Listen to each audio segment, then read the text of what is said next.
Hi everyone, good evening and welcome to race 6 of the second FAI Virtual Sailplane Grand Prix. I am today with Norman Shindowski from America.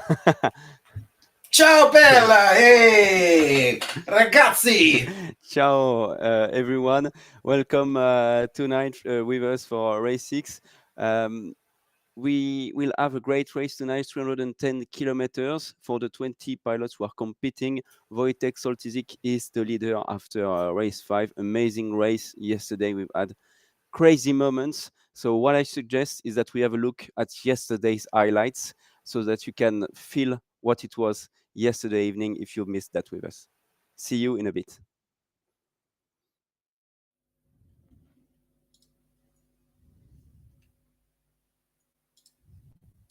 Hi there, everyone. Welcome back for a new race today, race 5 of the second FAI Virtual Sailplane Grand Prix.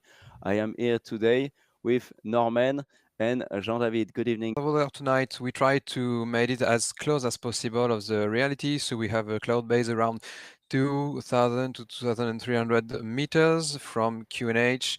We have the wind at 12 kilometers from the southwest. The QNH is the standard one. We have 3/8 of cumulus and average climb between 1 and 2.5 meters.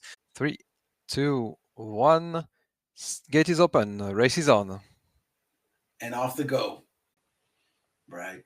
And as we can see, so we can watch around the average vario rate is 1.5 to 1.8 in uprising air for Arthur Zucker. And we'll see if Juliet Kilo Kilo will find something better once he reaches the next cloud and see if it makes sense or not. And that's a really good way to compare this right now. And to fly with 19 pilots and gliders in this gaggle, man, your head is going left and right all day long because you cannot just look at the instruments because somebody might just out thermal you come from below or somebody slow from above. And man, this is exciting, beautiful, and yeah, there you can see it. This is incredible view right there. Love it.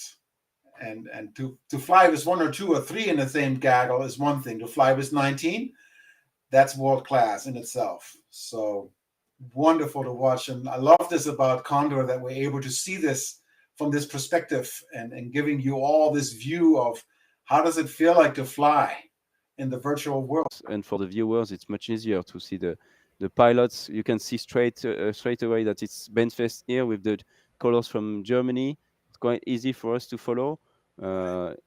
So The yeah, reigning world champion, if you don't know, Ben Fest. And then we have another German, Joshua. 2 Germans here.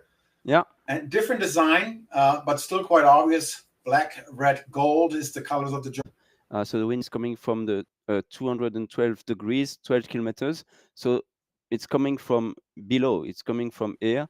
So it's not that great. They cannot go on the ridges. Yesterday it was coming from the north like this, so it was quite okay. But now it's coming from the other side. So it's not really good for now to go on the ridges. They will try to go, you see, on just this ones. Let me raise my hand. Just here. I think they will go just there on those ones for GKK for and GHK. So Stewart, Sean, and Yarmo. They will probably try. But they've been ahead. They've been ahead through the entire leg, so it seems to be working for them. But now we're coming into an area that becomes higher and higher, so you have to create more altitude to be able to get to turn point 1, because it seems like the mountain's getting a little higher here.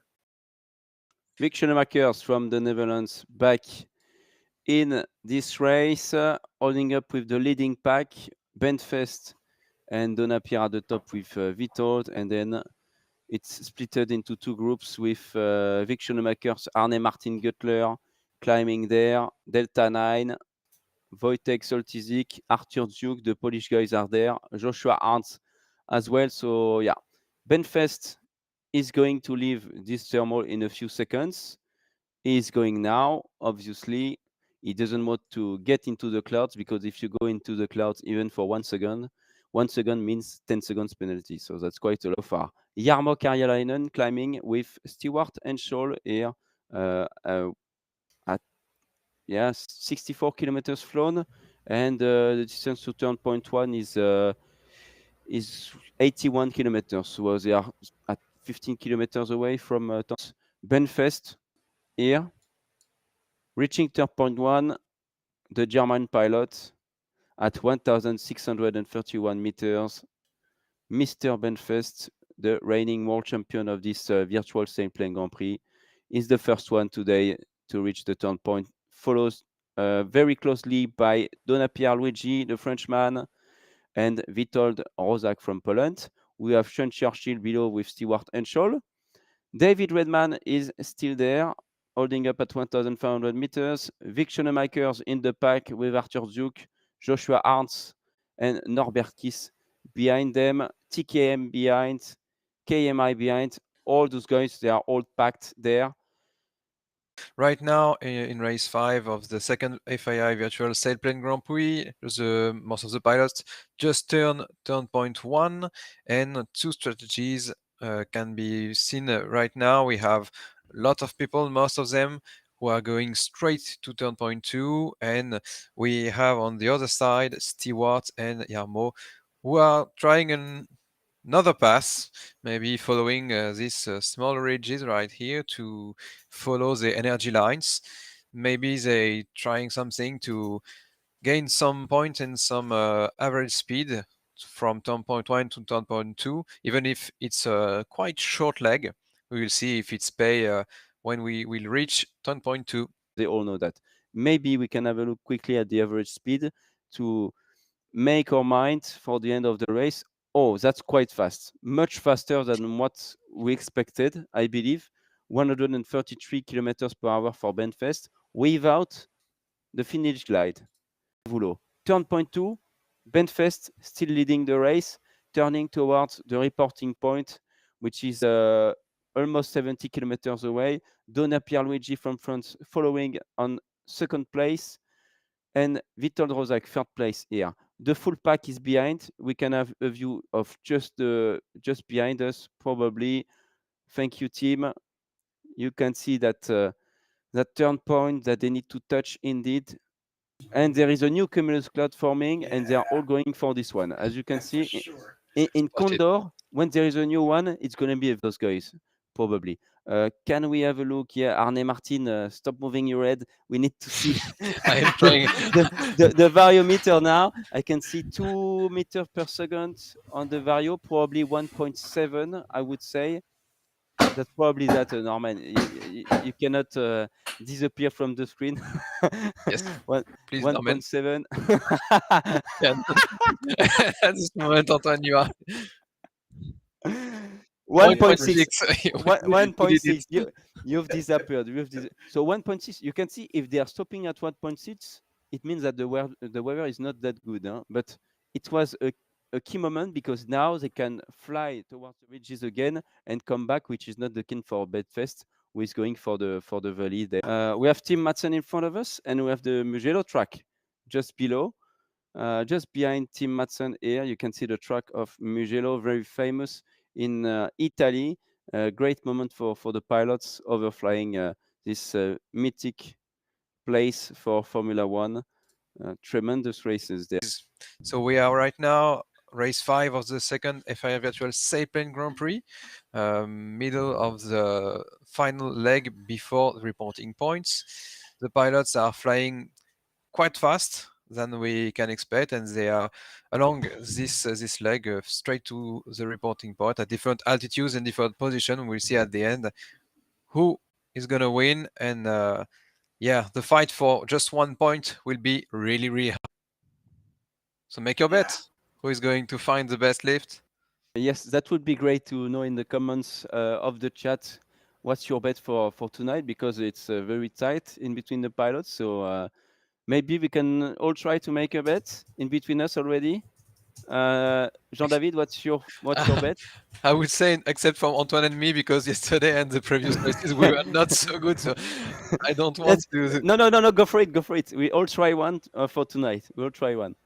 Oh, it's the day of the Pierluigi. He flies safer along the day, and this is more an encouragement than a bet, but go Donna Pierre. Okay. Norman, what's your bet for tonight? You're really gonna put me? This is called the commentator curse. To say who's going to win. I know. That's not a good idea. That's what we have done. That's what we have done on race 1, or maybe even on race 2, and we failed completely. Yeah, each time. And the race changes completely after that. So maybe we're gonna have a massive a twist in during this arrival because of us. But that's why we're here. No, man. My bet is going the to be evil one. Yeah. I'm My going to bet- say Arne Martin Güttler. I'm going to work for Okay. Arne Martin Güttler today. All right. Arne There he is is. next to Donapierre. Just next to Donapierre, they're very close. My bet was for Benfest. So Actually, you know, I would have said Benfest too. Can I have a second option, Benfest? yeah. No, that's cheating. So in the chat, cheater. Ooh. the sink or the uplift they will find in this valley is going to be very important for the final glide to know who is going to win this race tonight. This is really close finish racing here. And well, Benfest is the first to go through the point of the turn Yes. point 3. And that is awesome. Arne Martin Güttler is right behind him, slightly higher. And then we have Donapierre Luigi. Oh, Wow. That's intense. That's going to be tight between those guys. Oh, Donapierre is well placed. Yeah, he has more height. La. Yeah, just the pilots are stuck. Some of them are stuck behind. They didn't manage to catch the lift. And the most of the group is after the reporting point. Go back to the final glide. To the 3D view.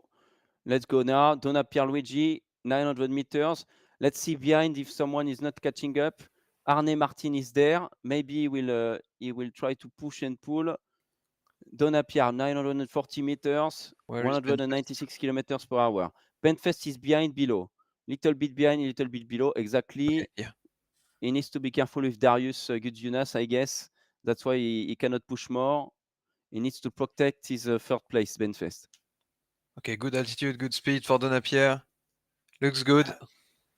Amazing to see. 900 meters. He's going to pull up right before to get above 900 meters. And boy, look at Arne Martin coming from below really fast, trying to catch up with him. He's trying. This is incredible. Now he has to pull up. Come on. Get to 900 meters. There we go. Oh, and Arne Martin. Well done. Incredible. Well done, Donapierre. Winner of the day, Donapierre Luigi from France, followed by Arne Martin Güttler from Norway. Well done. Congratulations, Donapierre. Benfest finally getting on the podium on a race day. Well done, Ben.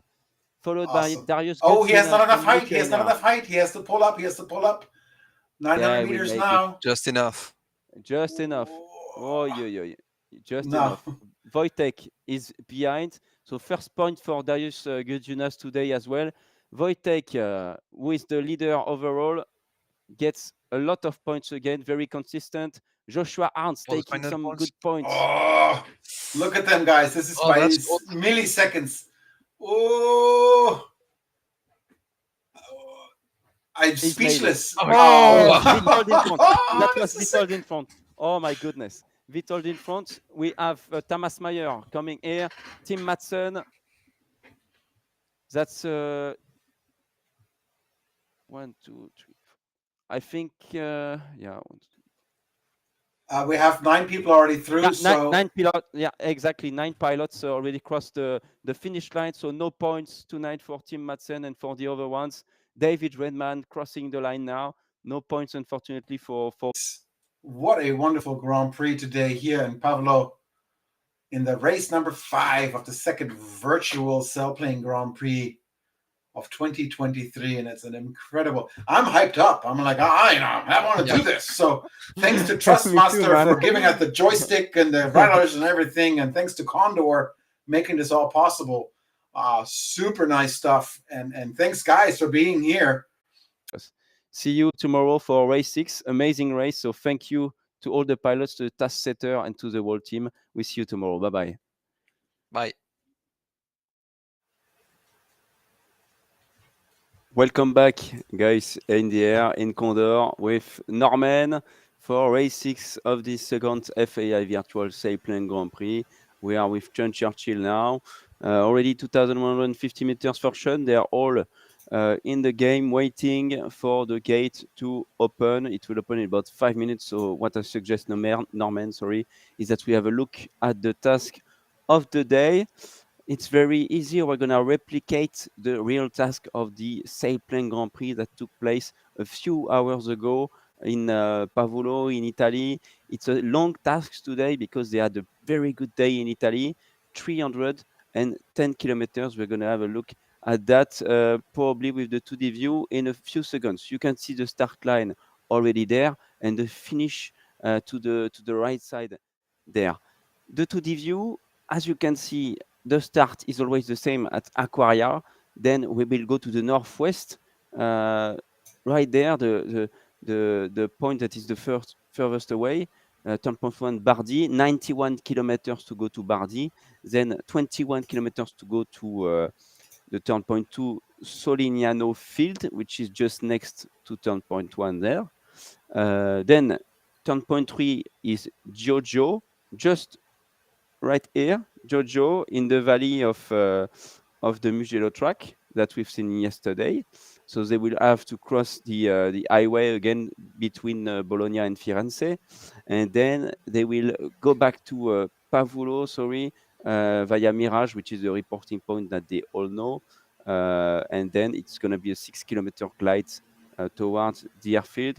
310 kilometers, maximum start altitude is 1800 meters, finish altitude 850 meters tonight, and a pretty good weather. In real life, it was not really easy. They flew at I need to check again, but I think it was not so fast. I think 110 or 120 kilometers per hour. The pilots tonight will fly much faster than that, much faster, because we want to keep the format with maximum 2 hours of race for the pilots. It was 105 kilometers per hour for Tilo Oligos, indeed. So as you can see, not as fast as they expected this morning, because in SGP we want to have absolutely races that are less than 2 hours and 30 minutes for the public, so the people can follow and so on. So it's the same for us. We try to follow those rules. So we compacted that race, same length, but improved weather condition. Tonight is the first time that the pilots are flying with strong thermals, meaning that weather-wise, we're gonna have some very good thermals ranging between 2 to 4 meters per second, maybe up to 5 meters for the very best one. The ceiling is at 2000 meters, maybe up to 2300 meters as well. The wind is weak with 9 kilometers per hour, weak for the wave as well, but very good weather for the pilots, very, very strong thermals. They should be able to make some choices tonight. So I'm really looking forward to the race, Norman. I would agree. After watching this morning race, the live race of the actual Grand Prix, it was incredible to watch how many times the lead has changed and shifted. And if we can saw this morning, and I'm expecting the same to see today, and the terrain they're soaring in today is completely different. They're going to the northeast rather than the southwest like they did yesterday. And so it's a little bit more, there's many options, different options to take. And I was surprised to see some really interesting strategic moments this morning. And we'll see how this group right here, our world champions and wannabe world champions, how they're going to take this start and how they're going to race this race. This is going to be an incredible race. As we saw just in the preview from yesterday, it was so tight all around, and I'm expecting nothing but that today. So good racing on our platform coming up. And have we had to take a look at the scoreboard of the overall scoreboard from yesterday of the results? So okay, we will follow the start first, because the race is going to start in about 30 seconds from now. All the pilots are being ready for the start. Chun Churchill is just on the right side here of the start area. TKM is doing another turn, a left turn, before going for that for the start. Darius Gujunas is kind of flying in a parallel track with the start line. Sorry. And off we go right here. Time is Race up. is on. Race is on, Norman. Let's go. The pilots have started to cross the start line. We have Rick Schoenemakers below with Alpha Mike, Arne Martin, Guttler. David Redman is in good position, followed by 269 Donna Pierluigi. Benfest is there as well. And Julia Kilo in the back really missed the start. So it's a late start for him.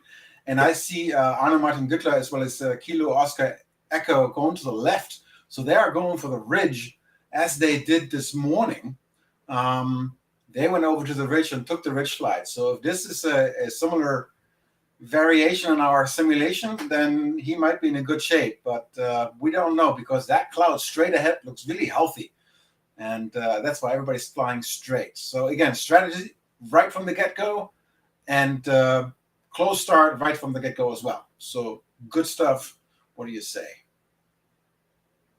Yeah, I think the pilots will try to fly as straight as they can towards the cumuluses to go to turn point 1 because today, there is not so much wind on the ridges. They might get better lift next to the ridges, but maybe it's not enough it will not pay off at the end of the day if they just go along those ridges on the left of the screen that we have in front of us. Wojtek Soltysik, the leader of this second FAI Virtual Sailplane Grand Prix.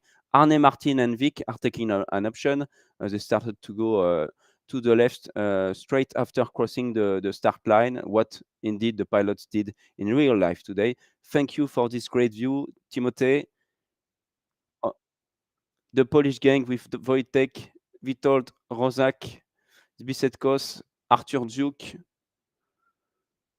and Kuba just behind in Kilo Juliet. David Redman pulling and trying to take the thermal.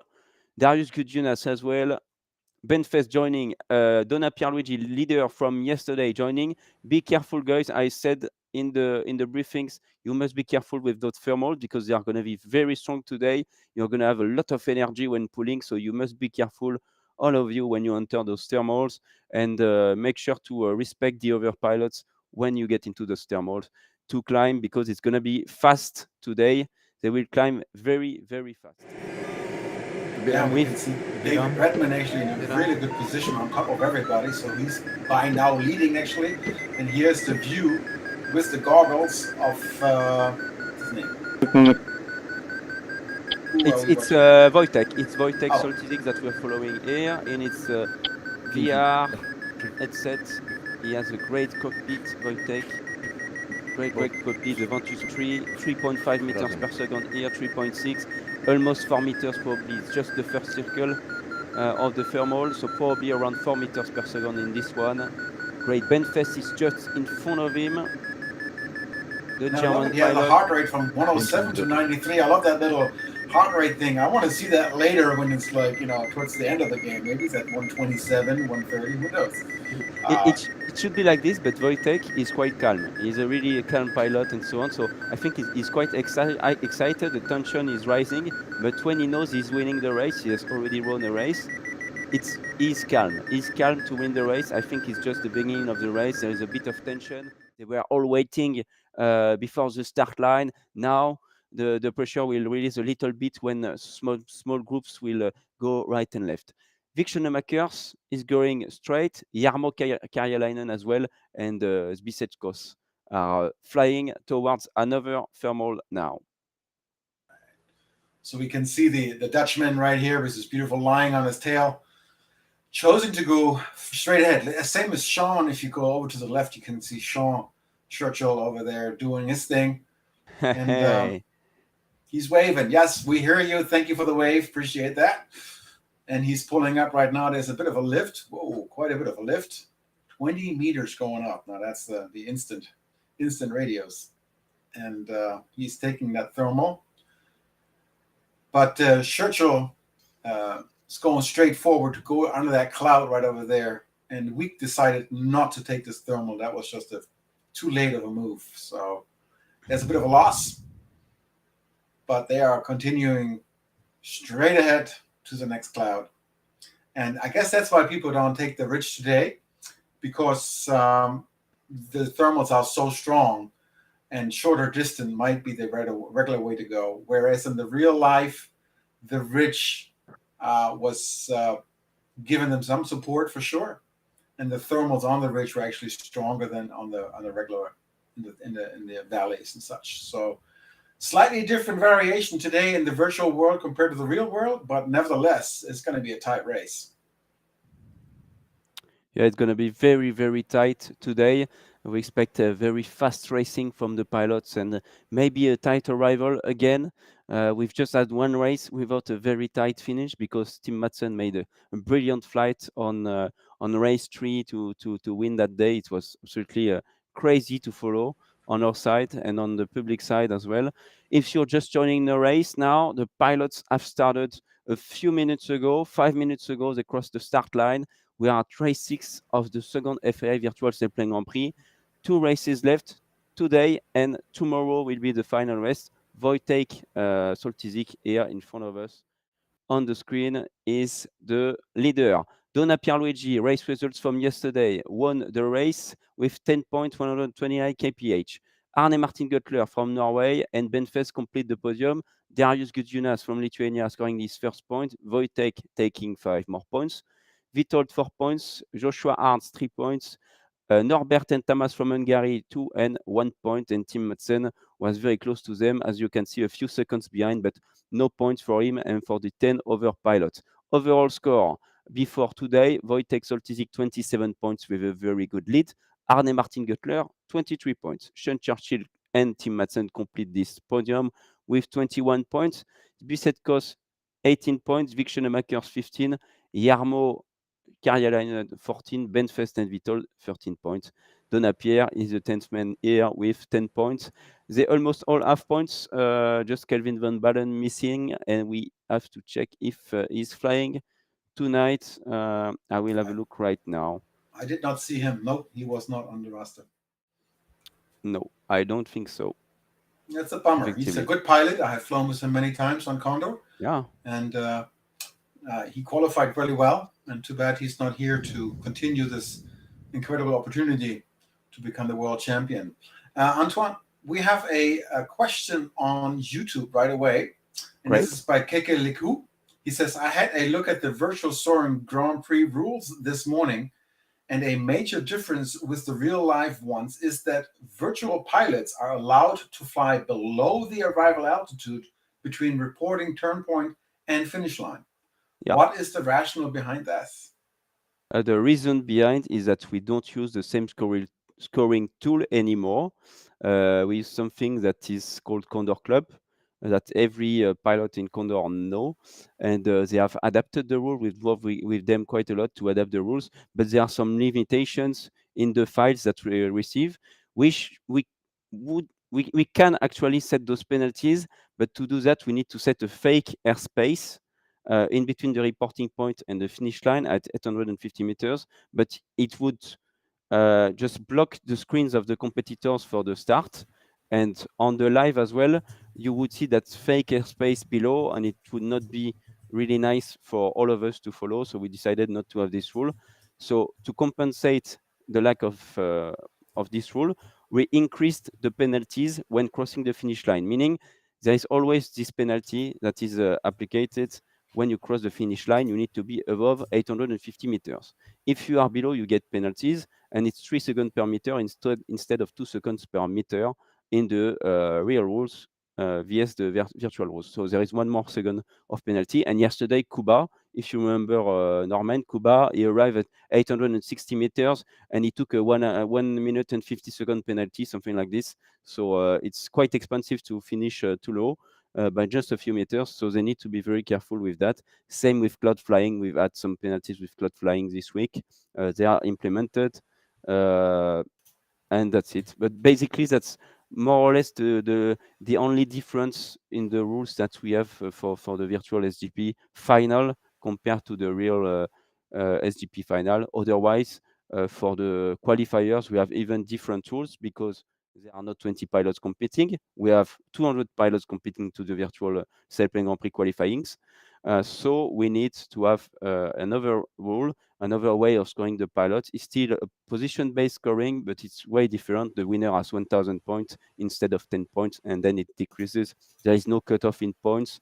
The last one of the day will get 0, but then the second one will get maybe 25 and then 50 and so on. And it's very different of the way it's done in real life, because we needed to adapt the rules, and pilots are pretty happy with this so far. Let's get back to the race with the 2D view. You can see the wind blowing at 9 kilometers per hour from the 049 here. It's a main gaggle. Sometimes they try to go left and right. We've seen that for the first few races. They try something. It's very early on in the race to try, in my opinion. Maybe it's better to stay in the good gaggle and then to try to attack before the end of the last turn point or at the end of the race. If something goes bad, they can always try. Yeah, we can see right now that Zipek is up front.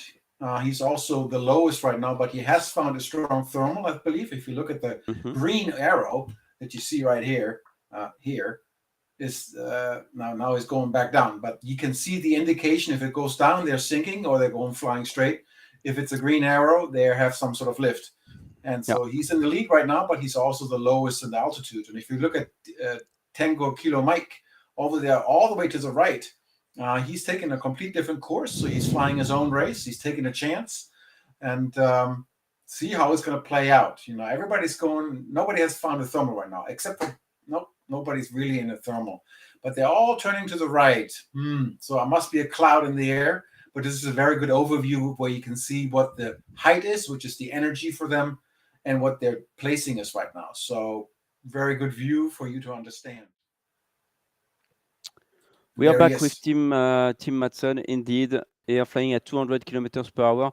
That's the average speed that we will see tonight if they fly low. And I think they're going to fly around 220, 230 kilometers per hour when they fly high. You can see they all need to right now. They all need to climb, right now. All looking for a good lift. 1,200 meters for TKM. That's the same here. 1,300 for Arne Martin, but they are all lower. 1,100 probably for Vic Schoenemakers. They need to find something. They really need to find something. It's like they went straight. Hopefully there is something to stop. I can see some shadows on the ground as well. Maybe they will look for that. Must be some clouds over their heads now.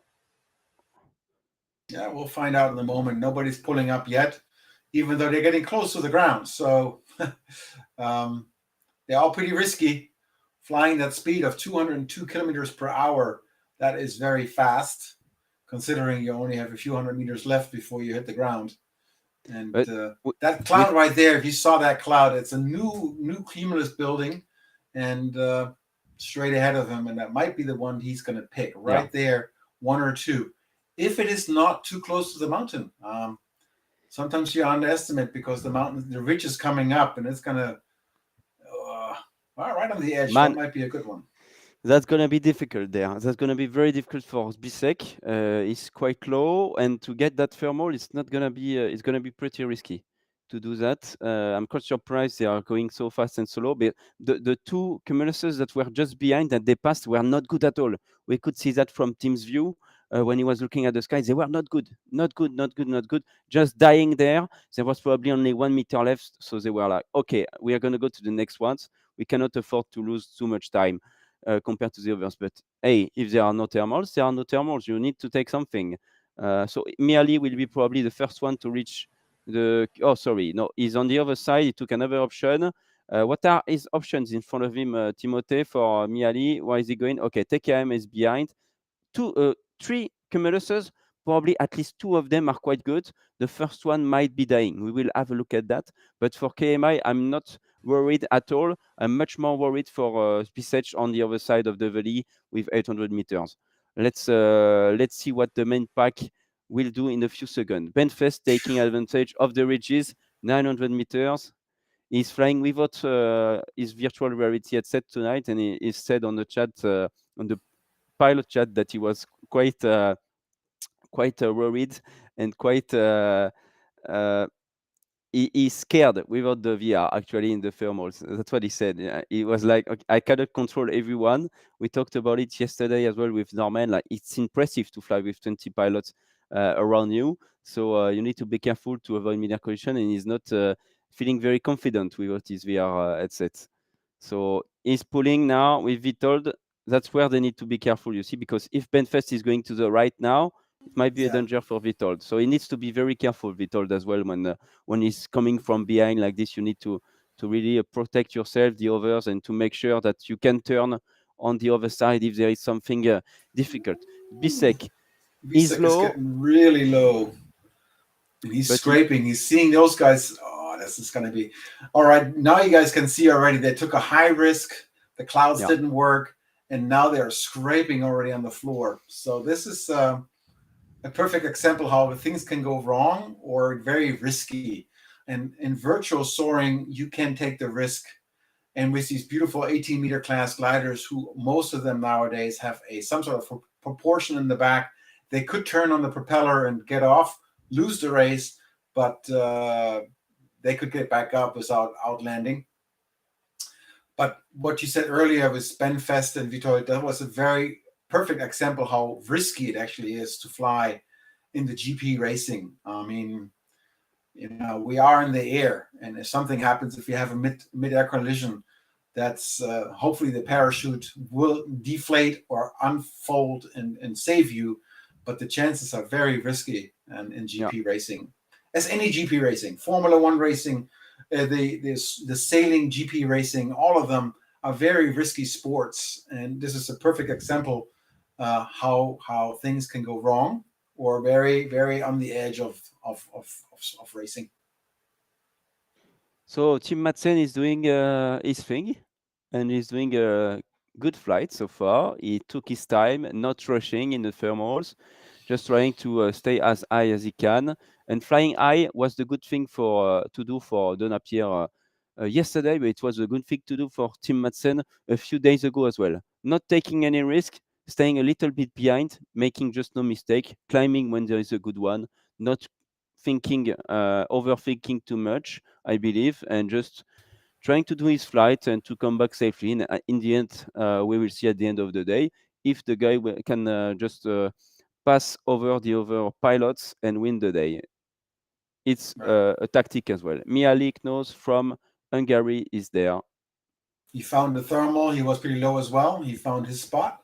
So now he's going up at the average. Look at that. 4, 5, 6, 7. That's a very strong thermal. I think he's going to like that one to go back into height and back into have the energy to catch up or be up front. And if you look in the distance, you can see everybody's in the same thermal. And Red, which is David Redman from Australia, seems to be on the highest point right now. And he just left the thermal, speeding up and flying towards turn point 1. And he has a good height, 1,700 meters, and flying to the next cloud right over near the ridge. That might be a good one for him to continue. And he was leading earlier, and he is back in the lead. Very nice to see.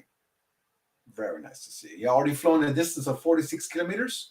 So time and distance are ticking down quite fast. And you can see in the background who's still in the thermals trying to get more height. Did Benfest actually go up there? Yeah, he got his way. Okay. And Red is definitely in the lead. Donapierre, the leader, the winner from yesterday, right now looking also very good, 1,600 meters up. And Stein just trying to stay up front. On front. That's a great flying. We have Joshua here as well. Donapierre indeed is there with David Redman. Very good flying. I have a comment from Chris on FAI SGP YouTube channel. Thilo was pretty low. Thilo Arligos, the winner of the day in the actual Sailplane Grand Prix. He was pretty low today as well, but he has won.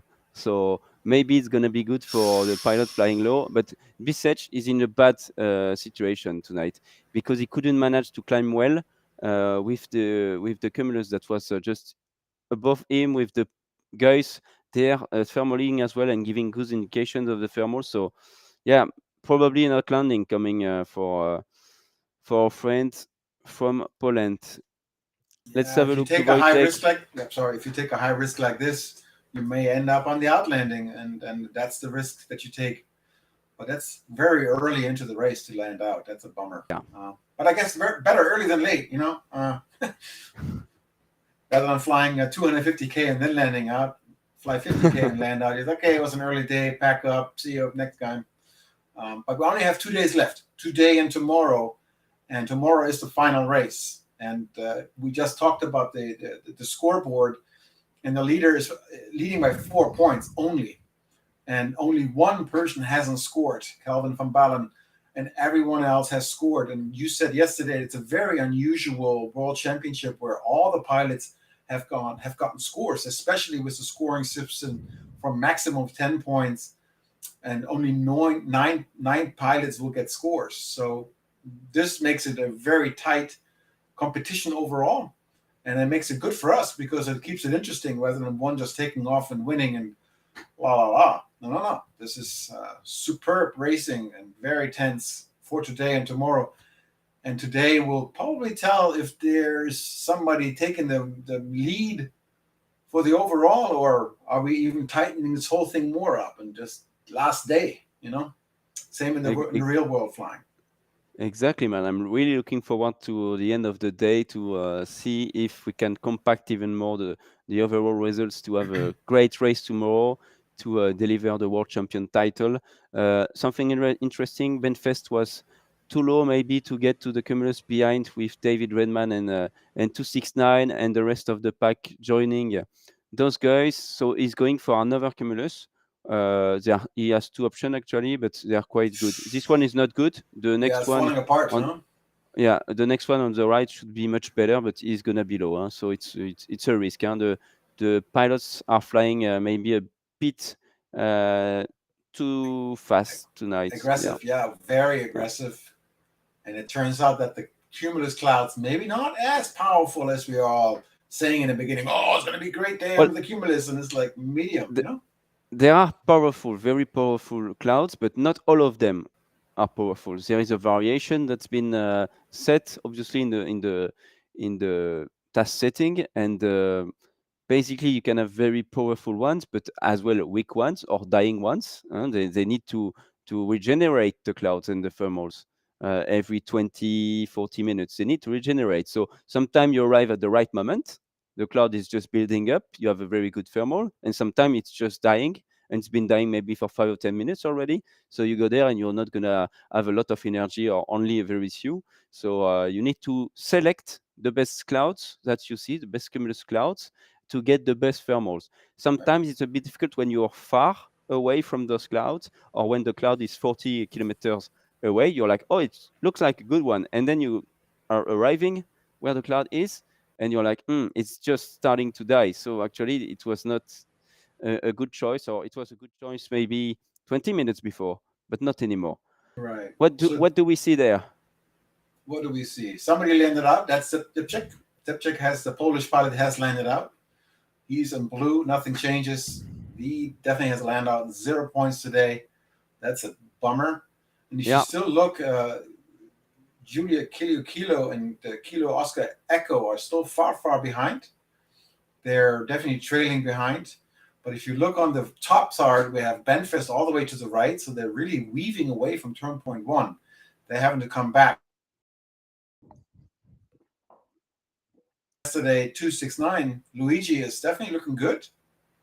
Definitely in a good position. Yeah.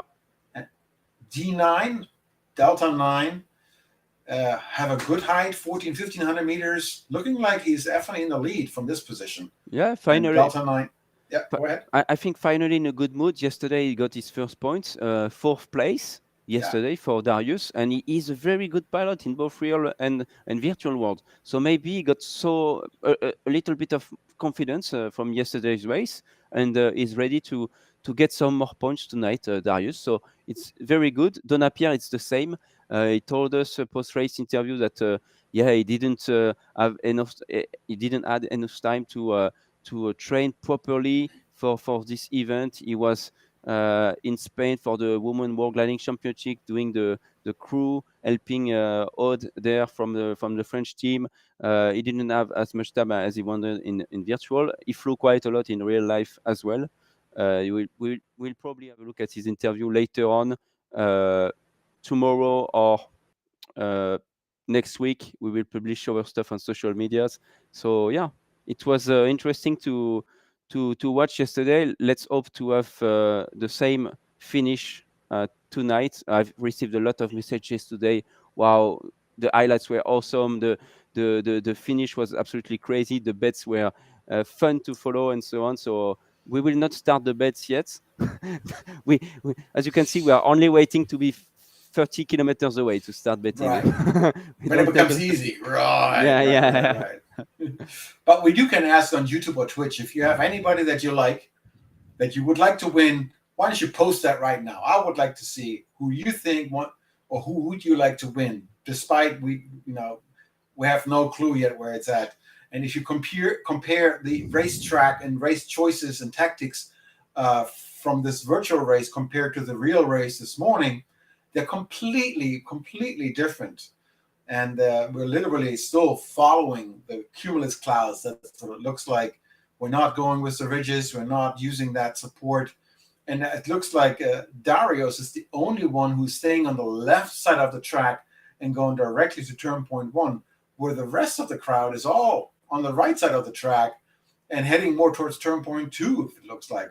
If you can see how much they're on the right side of the track, like over there, Red, Benfest, Vitold, Arne, they're all on the right side, which is more distance flown.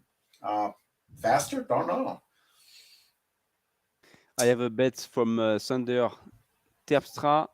He's saying Vic, his bet is for Vic, Kilo Oscar Echo, and he's saying he's Dutch for Co. Inside info. Right So on. Where do you see that? Where's that bet? Where do you find that? That's on the FAI SGP channel. Because we are doing live streaming as well there on 3 YouTube channels, on 1 Facebook channel, and on Twitch. The easiest for us is if you go on Twitch, on FAI Virtual Gliding channel on Twitch, because it's the best one to do some lives, and we'll be able to interact quite a lot with you on the Twitch channel. You can use a lot of new stuff. So yeah, Twitch is our preference if you want to join. David and also Redman, Twitch is the fastest, meaning Twitch is, it has the least delay, so you'd be the first to know. It's only a few seconds, whereas YouTube or Facebook or any other of these channels are more like 4, 5, 6, 7, 8, or 10 or 15 seconds delay. So Twitch is the fastest if you want to be getting the best and fastest news here from us at the second FAI Virtual Sailplane Grand Prix, and is sponsored by our great sponsor, Thrustmaster. Yeah. And look at this. Donapierre, once again, getting a good lift. He's the leader of the race right now, Donapierre. You can see turn point 1 just in front of us there. Darius Guzjunas is a little bit more to the south and going to turn point 1 as well. He has flown 75 kilometers out of 91 kilometers on this first leg. So as you can see, only 15 kilometers, 15 kilometers away, 16. But yeah, very good flying from Darius so far. He will need to find a new cumulus in a few moments. Benfest looking for something as well. Vitold didn't stop. I think Donapierre is in a good mood. That's turn point 2 that you see in front of us. Turn point 1 is just behind. A few kilometers behind. I think it's only 12 kilometers in between 21 kilometers in between turn point 1 and turn point 2. So they are going to turn point 1 and then way back to turn point 2. Then the distance between turn point 2 and turn point 3 is the longest one, 131 kilometers. And we will pass overhead Pavullo once again in the other direction before getting back to Pavullo after turn point 3. Wojtek, leader, overall leader of the second FAI Virtual Sailplane Grand Prix after 5 races so far. Donna Pierluigi is a little bit below, and the thermal doesn't look that good because he's leaving. Wojtek and the Polish gang are there with David Redman. Looks like the thermal gets something. Is this a blue thermal or is there a cloud under it? I don't know. But they are definitely trying to get something out of it and see how strong that thermal will get them up and higher, because they still have good altitude considering that 1,600 meters. And we saw Ben earlier, it was 1,100. and scraping around. Yep, that looks like a good thermal right there coming up. But as I said, they're really far to the right. So they have flown extra distance, extra miles to follow these clouds. And I'm not quite sure if this is the best option, because Anna Martin Güttler and Red and all of them over there are way ahead of them and look like they're getting up too. I was looking for Sean Churchill, but I could see him just below the thermals that we left. So we know he's here, Sean, because he's second overall on the overall results, obviously. Third now. Arne Martin is second, and Arne Martin is in front of us. Under that cloud, Tim Madsen is third. Just same points as Sean Churchill with 21 points, and Tim was just behind us. Bisek Kos on fifth position with 18 points has outlanded, is out of the race. He will not get any points today. So that's a very big news for us. Bisek will not get points. So it might be time for Vic Schoenemakers, Karjalainen, Benfest, Vitol Rozak, and Donapier to take extra points today to try to grab a podium tomorrow evening, or maybe even the world champion title. They can still hope to get those points. Donapier is taking some risk. Maybe I can see him a little bit too low. Pulling. Yeah, he's pulling. He found something. Why is Wojciech not getting any points today? As Bisek outlanded. It's just outlanded. We were talking about it on the 2D view. Bisek Kos, right. He was too low, remember, 15 minutes ago, and he outlanded. He was not moving anymore in that valley. Way too low. He took too much risk today. So he lost. He still has 18 points overall, but he's losing points today once again. So leader is Donapier a little bit below. Kuba, Redman, and Arthur Duke are much higher, so very, very well placed so far. Delta 9 at 1,500 meters, and X-Ray Alpha 300 meters below. So two good groups. Turn point 1 is right there, far away, and turn point 2 is a little bit, is just next to KMI now, and then they will have to come back and cross the Valley of Pavullo again, and to go to the Mugello track. We'll visit once again the Formula One track of Mugello. Arne Martin Güttler, well placed, 211 kilometers per hour at 1,600 meters. He's joining the leading pack. So there is going to be a leading group now of 5-6 people who will be in the same leading gaggle, and they will try to continue pushing forward and continue the race together. 79 kilometers flown out of 91 kilometers so far in this first leg of the second FAI Virtual Sailplane Grand Prix.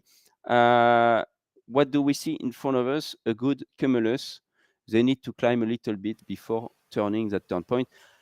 We didn't see a lot of pilots climbing up to the sailing today. Why is that? Why are they not stopping and just staying high? Oh, look at this one. This is a toughie. We're told maybe landing out today. And he is in 8th place right now. If he lands out, and he has 13 points overall, if he lands out, he's throwing away his opportunity to become the world champion with this mistake right here. Exactly. Wow. That's a very big risk from Vitold. Benfest is quite low as well in the valley, 740 meters. It doesn't have a lot of options. The sky is quite blue. It's very risky. You see, he went under. But it's not a good one. Not a good one. Maybe it's difficult for them to see if the clouds are good or not today from below. I think they fly really too fast. He needs to pray and to get something that is just appearing at one moment like this. Let's have our fingers crossed for both pilots. There, Thomas Meyer and Sean Churchill are taking no risk, and they fly at 2,000 meters. Finally, they are high. Arne Martin is climbing with the pack in front of us. Darius is flying as well quite high, so it's a very good flying from those pilots. And indeed, Vitold is still stuck in that valley. Darius, 2,000 meters, as you can see, joining the main pack. You I'm don't have to surprised he's take. not flying directly to the turn point 1. He's going for the. He has Yeah. 2,000 meters. I would go straight and just Le- lose a little bit of not time, but distance. Altitude. He's not flying Yeah. direct. Yeah, It's I think odd. it's a tactical choice right now. I think he's just joining the pack because he thinks maybe it's too risky so far to take a risk. Maybe we need to wait a little bit more in this race to take more risk. He's taken any risk. He has taken a lot of risks so far. So maybe he's just joining the pack to stay safe together, and then we will see what happens. I would have go to the I would have gone to yeah. the cylinder because Yeah. there's a cloud right under it, right before it. I would Yeah, have but taken that chance because you have the height. I mean, yeah. be the one that would have been a good opportunity because now he's flying more distance to be with this pack rather than Yes, but the race is pretty long. It's 300 kilometers, 310 kilometers.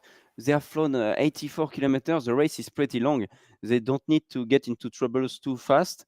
What I would do is attack only. You see here, it's just staying on top of everyone.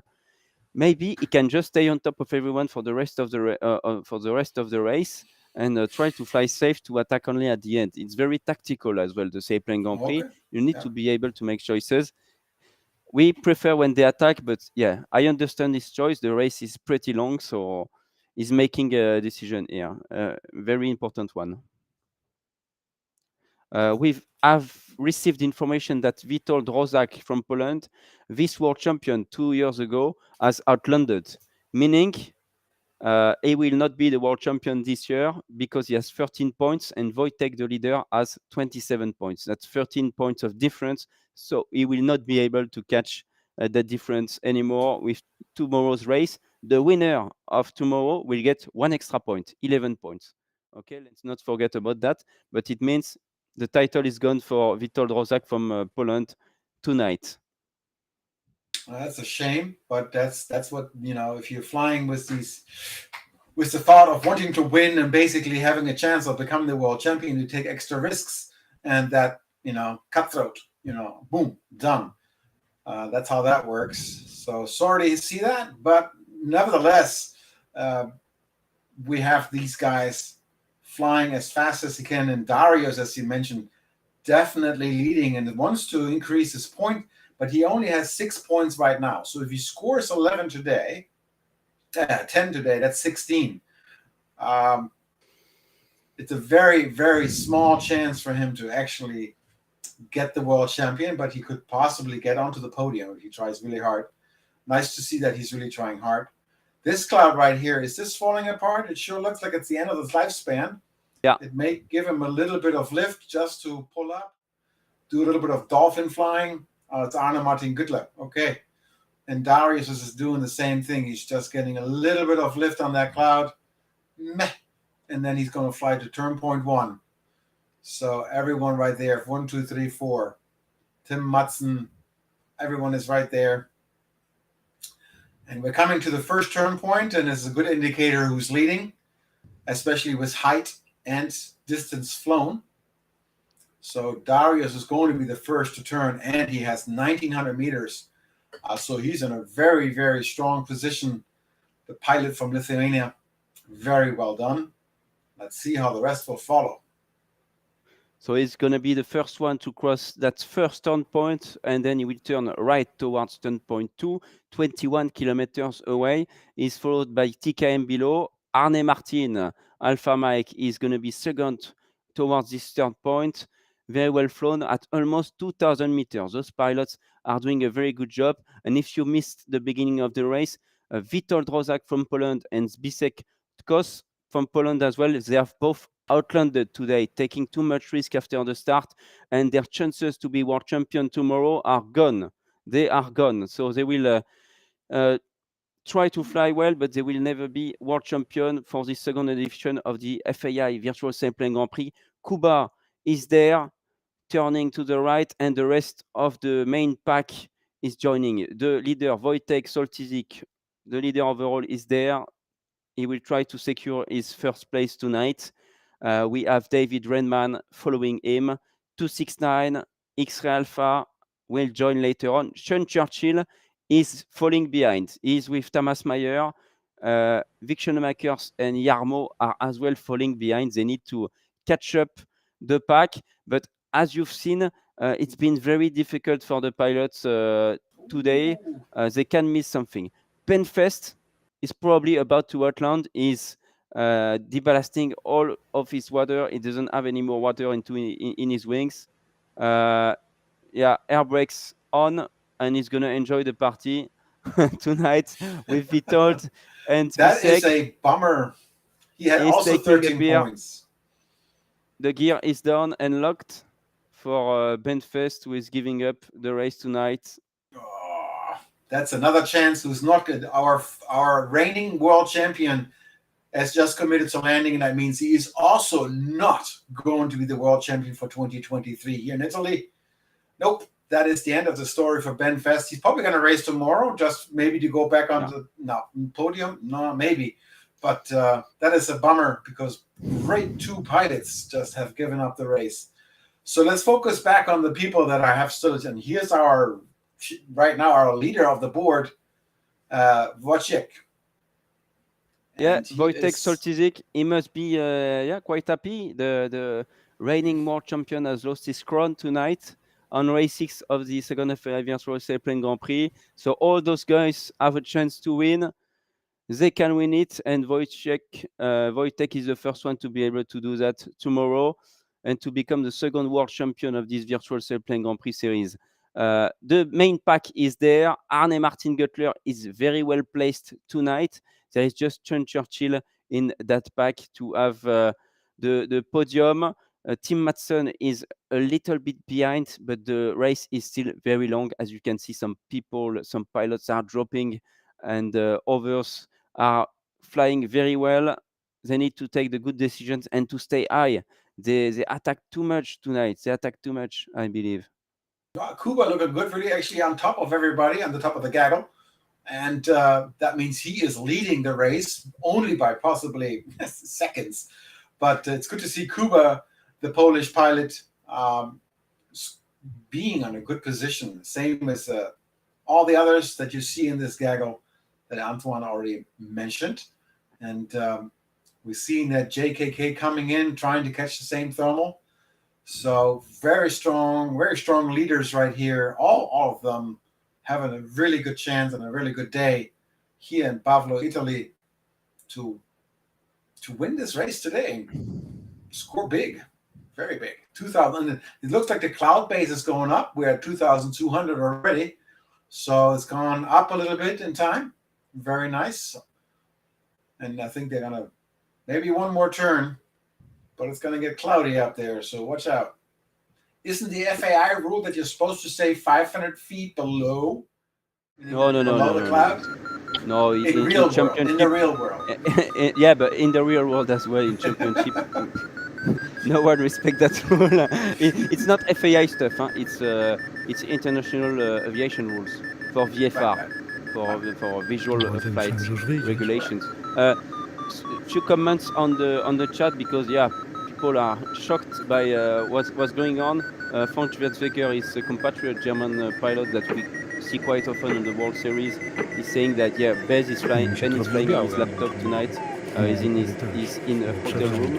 We know that from yesterday's interview, and he cannot fly properly with his setup. He doesn't have all of his tools to fly properly tonight, unfortunately. Kekeleku, so many outlandings, it blows my mind. The conditions are supposed to be more favorable. Indeed, they are more favorable than yesterday and the day before, but the thermal are variable. They are dying sometimes. They need to regenerate. So it happens. They need to be careful. They push too hard too early, saying Imperial, and I agree with you. They push too hard too early, way too early. Overconfidence that they can recover from being low. Yes, I think so. I think they were way too confident for tonight's race. There are not so much clouds. They can see that it's only 3/8 of cumulus cloud. There are not so much thermals here. Very good thermal, but not so much. If you miss one or two, you need to have options in front of you. You cannot just bet on one cloud, arrive at 800 meters and pray for this one to be at 4 meters per second. It can work one time, but not every time tonight. It's the basics of soaring, flying, of gliding, and for Sailplane Grand Prix, then you pay the price at the end of the day. They are losing it all. David Redman is there with the main pack. Penfest has landed. We've seen that. Is still below. Arthur Duke, Alpha 33 is there. Flying well, Arthur. He has some points, but he needs to score more points. Arthur is currently at position 11 with 9 points. Same for Norbert Kiss, that is Charlie November behind. Delta 9 has had good points yesterday, 6 points. Cuba, 6 points as well. Who's there? Then we have David Redman. Wojtek and Arne Martin are really neck and neck so far. So great to see. Right. I think we just got note from Ben directly via YouTube. He's saying no chance to fly with 15 FPS. The mobile setup wasn't working as wished. Anyway, landed safely at the airport. See you tomorrow for the final. Well, thank you, Ben, Great. And thanks for the update. I really appreciate that. And we're sorry to see you land out. I had my cards on you, but nevertheless, next time, better luck and less risk. As Antoine is constantly saying that, the cloud's not always working. But if you're in the position that he was in, trying to catch up, you take more risks, and more chances of landing out. But the good thing is we don't need no return crew. We don't have no trailers to set up, no cases of beer to be paid when you're flying virtually. That's one of the benefits, because you can just hit the restart button next day and do it again without having to drive hundreds of miles, taking the gliders apart, driving back, late night, all that stuff. And but he landed out on the airport, which is makes it very easy. He might be able to just get a tow out of there and fly back home. And in this terrain, which is really, really difficult to land out for a good, safe land out, because it's very hilly and lots of mountains, high risk for sure in the real world. So we are live from Wojtek Soltyzik, the leader tonight and of the second FAI Virtual Sailplane Grand Prix. He's flying with a virtual reality headset, as you can see, a portal from Trustmaster as well on his left hand there. They are reaching turn point 2 now, the pilots tonight. We've had some alt landings already. We talked about that with Penfest, Witold Rozak and Bisset Kos from Poland. Then after turn point 2, what's going on? They are going to turn right towards turn point 3. Turn point 3 is 131 kilometers away tonight. They will need to fly above overhead Pavullo tonight again, and then they will go directly towards the Mugello track, the famous Formula 1 track. The pilots, they are crossing now the turn point and turning right. Good cumulus here, maybe they should try to climb. Yes, Darius is going for that option. Norbert Kiss, David Redman, Arne Martin is leaving Wojtek and taking this option as well. So he's not staying behind Wojtek Soltyzik so far.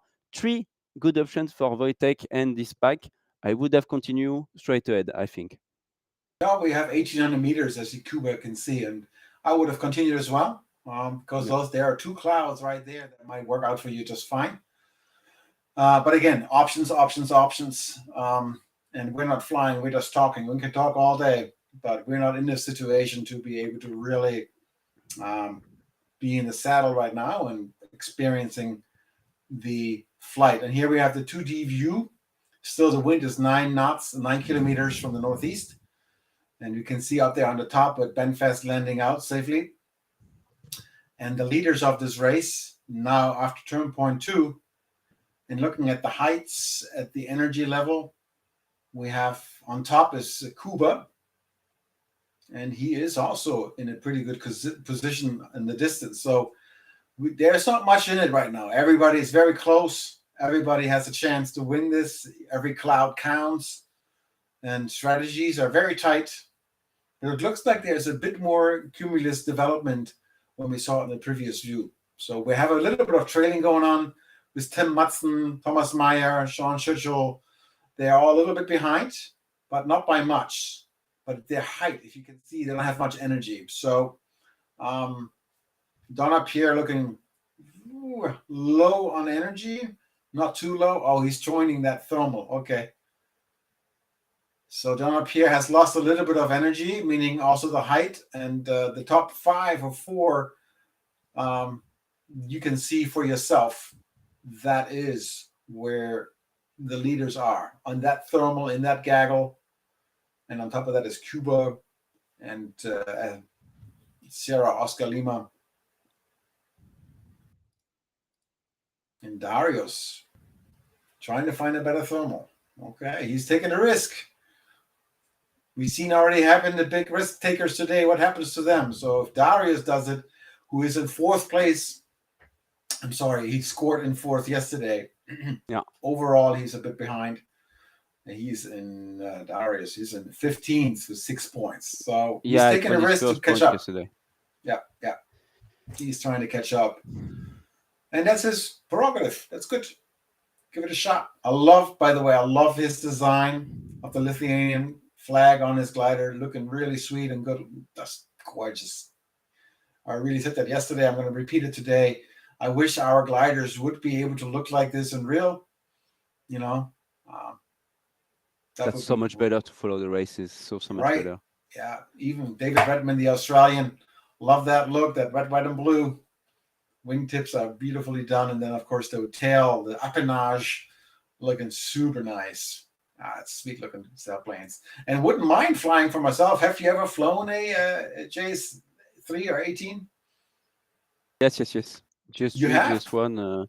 Yeah, I've flown like 45 different type of aircraft, I think, or 50.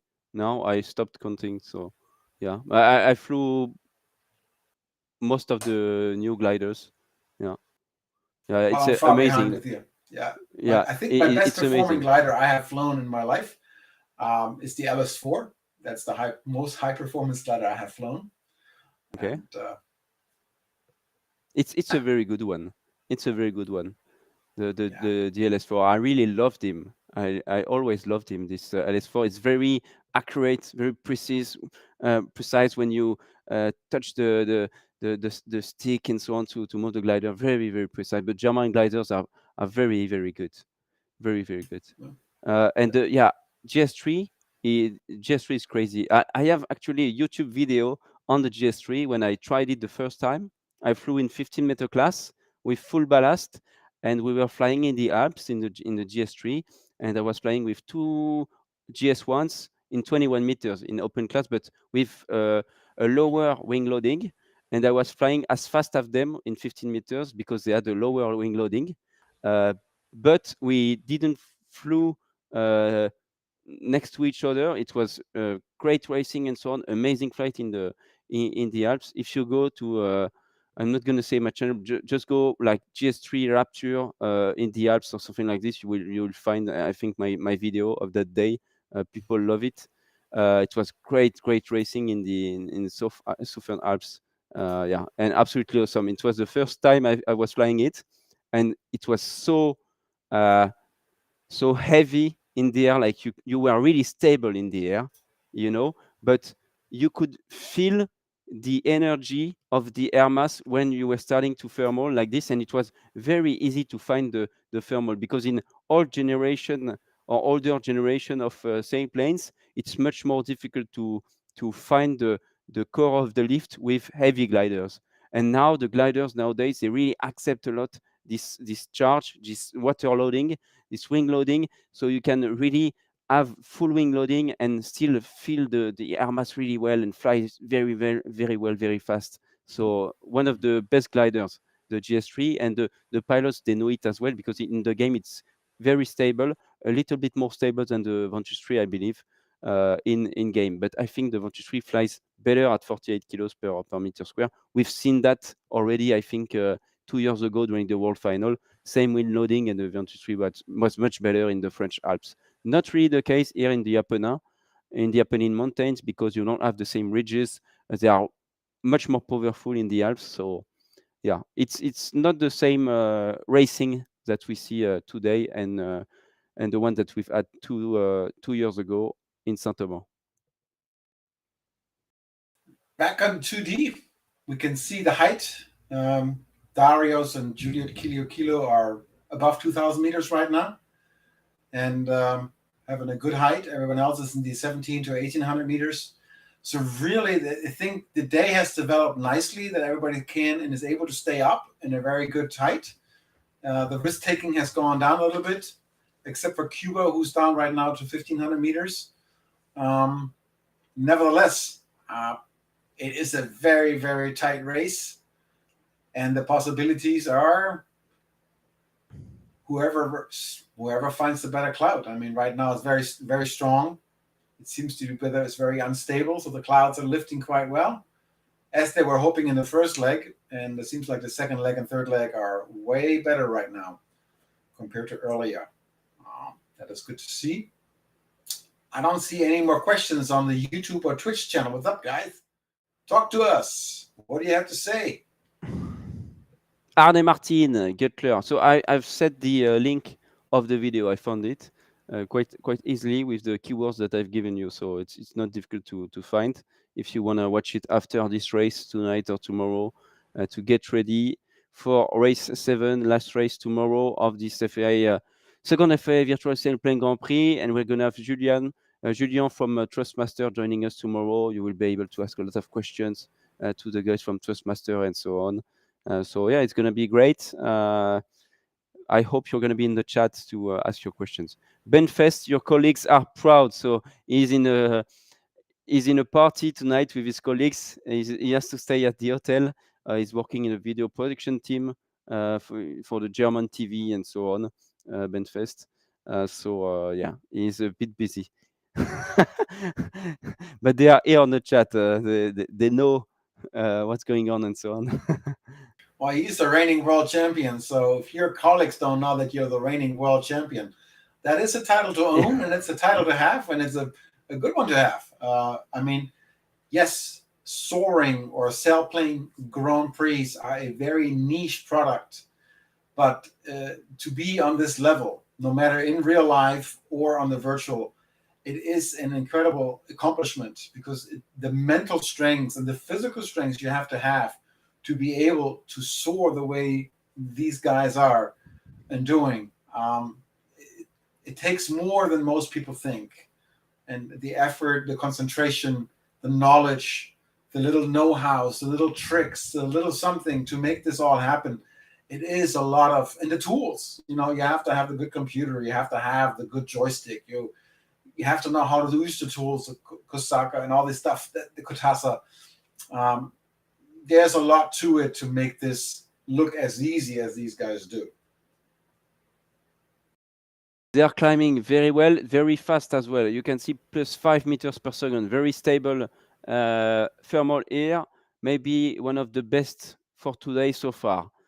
Flying towards turn point 3, if you are joining us in this race 6 of the second FAI Virtual Sailplane Grand Prix, the pilots turned turn point 1 and turn point 2 northwest of Pavullo.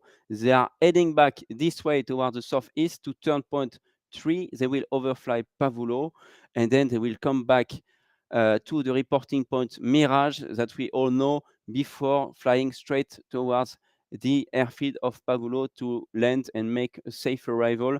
We've lost 3 pilots today, 3 outlandings. Zbigniew Kos from Poland. Then it was Witold Drosak, vice world champion of the first FAI Virtual Sailplane Grand Prix in 2021.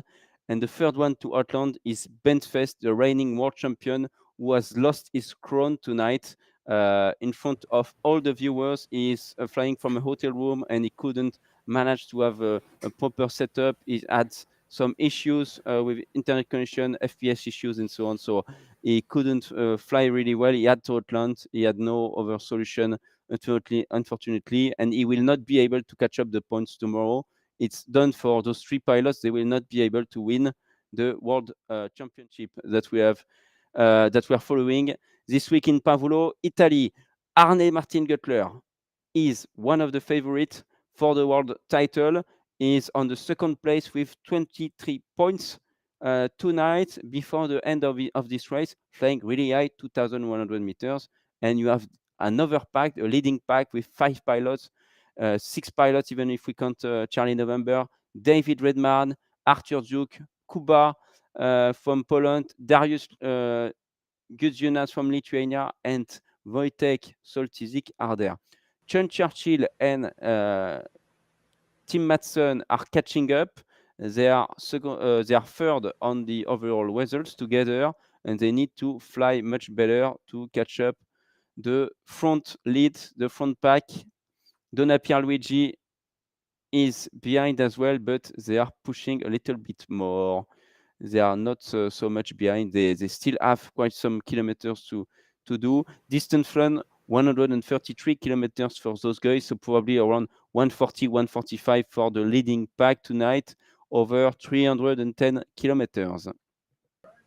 We have a comment here on YouTube from Keke Leku, and he says Oscar X-Ray Oscar told us that the LAC 17 will be included in the Condor 3, and he says, would it have any chance in the races, or is it going to be limited to offline and fun flights? I'll fly anyway. Yeah. I think it's not going to have any chance in the Sailplane Grand Prix, but the AS33 from the new glider from Alexander Schleicher is coming.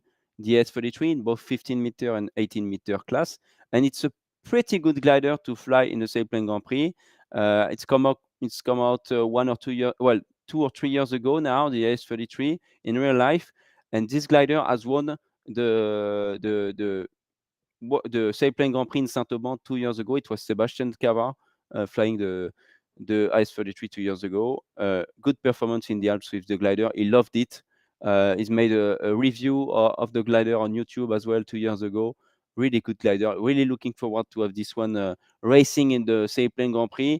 If you don't know, Condor will come out within 6 months, and we expect to race as from next year the virtual Sailplane Grand Prix, and all of our races on Condor 3 is going to be a massive improvement for all the pilots racing online and for the viewers as well. I'm really looking forward to race on the game. I think we are all super optimistic and super happy for the news and for the release of Condor 3 that will come within 6 months. If you have any more questions about Condor, if you missed the race with Chris from the Condor team, ask them in the chat. If you want to support Jarmo, I don't see any supporters of Jarmo tonight from Finland. Where are the supporters of Jarmo? Tell us, going in the comment. He's right there. He's put his Finland skin, Finland livery. And I'm saying hi, by the way, to Thomas Truffaut from Italy. He's made the liveries for us 2 years ago.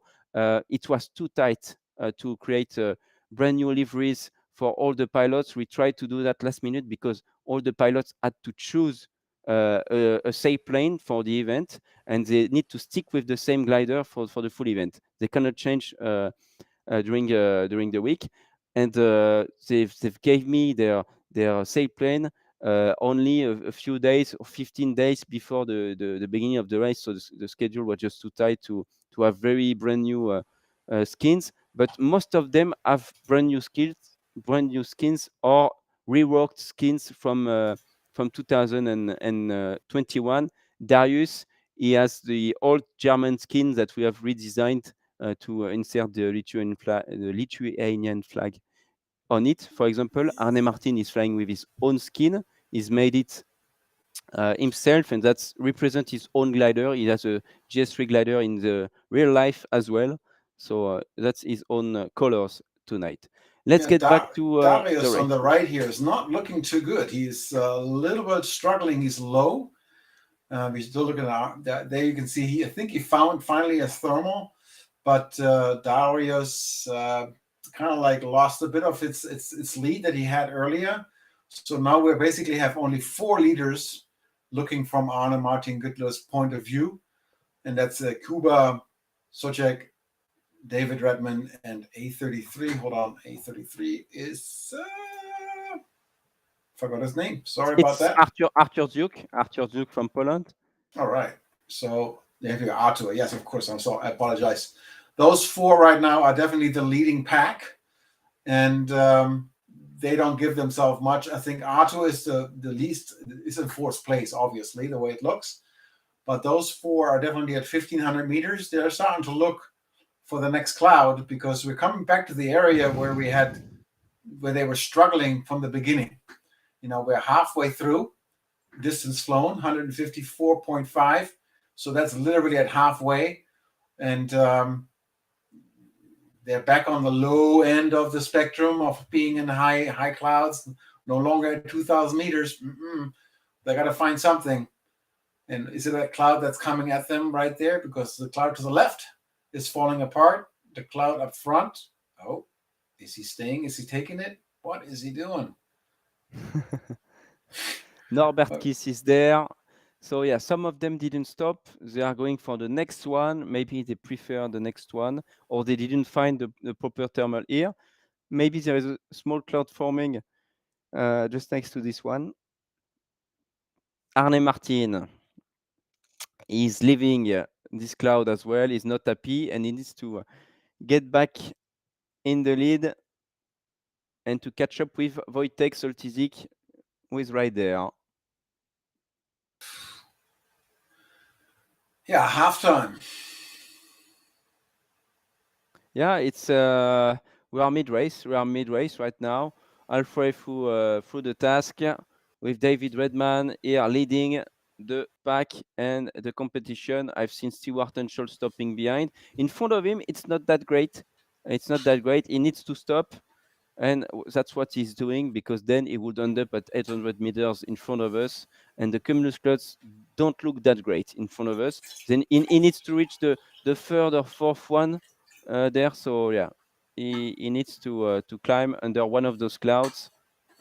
Not very easy tonight for all the pilots. Maybe, Tim, we can have the average speeds of the pilots so far left of the screen. Thank you very much. So that's what we expected. We expect more than 150 kilometers per hour tonight. They are flying at 143 kilometers per hour. So as you can see, we've lost some pilots, 3 outlandings so far, but that's because they took too much risk at the very beginning of the race. They could have just slowed down a bit and take a little bit less risk. We can see that Vic Schoenemakers is falling behind with 116 kph. Same for GKK. KMI is still next to the leading pack, but they are a little bit behind. Wojtek Soltysic is leading the race. So far, the leader of the second FAI Virtual Sailplane Grand Prix. Great racing over the week.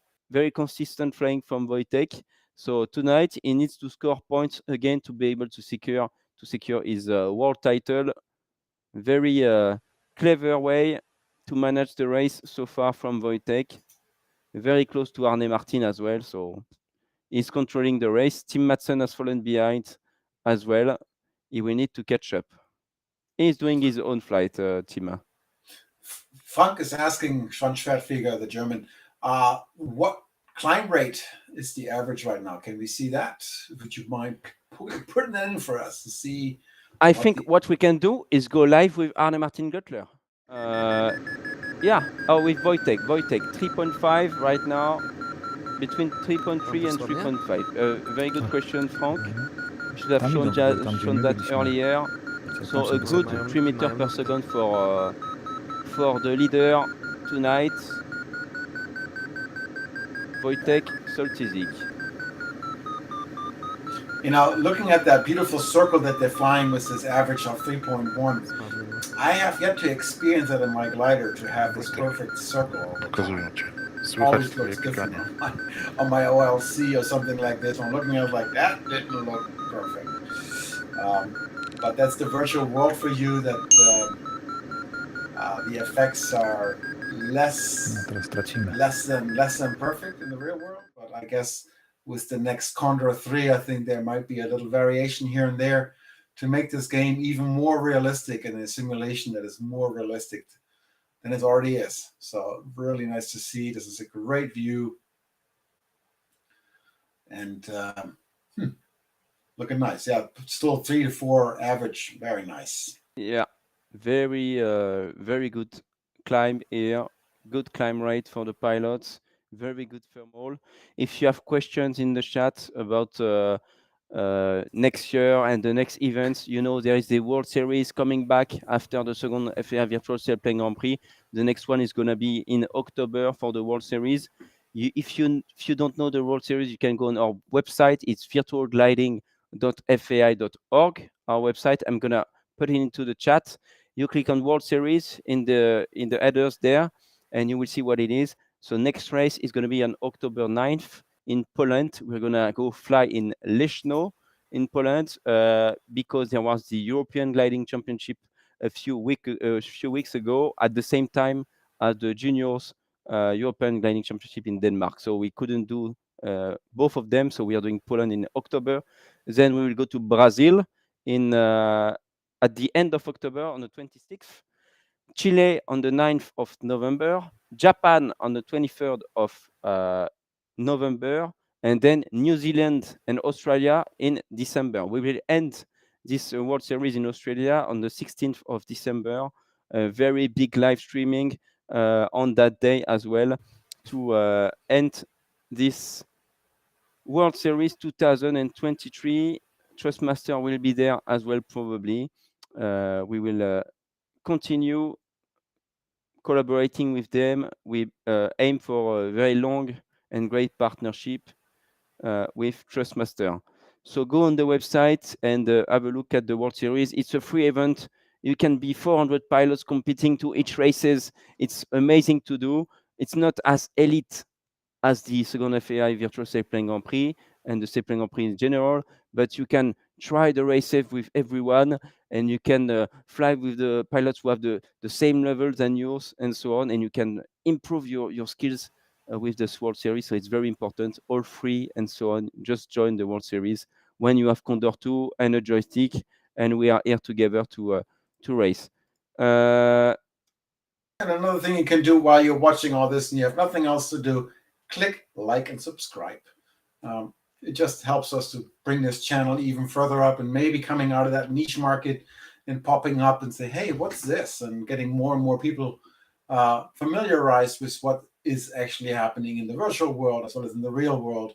And so please click and subscribe, like and subscribe. It really helps. Thank you very much. And here we have the leaders again, all three of them. Wojciech, you following him right now, really close to Cuba and red through the entire day. He started off well, and he's keeping his lead. So David Redman in the lead. As you can see, that little gray bluish dot right above it. Super nice. These guys have been flying this relentlessly together and very strong. So there's in Arnemat and Joshua, the German, coming to join them. So that's nice. He caught up with them. That's very impressive. So out of 5 becomes 6. And that is nice, impressive flying from Joshua Arnott, who yesterday came in 5th or 6th.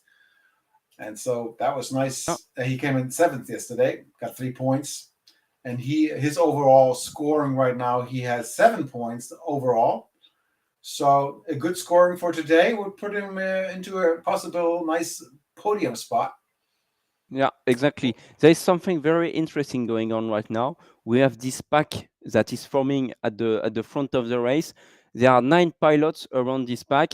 There are almost 6, 7, and you can see Charlie November, Donna Pierluigi 269, and Stewart Henschel joining them. There are going to be 9 together in this leading pack.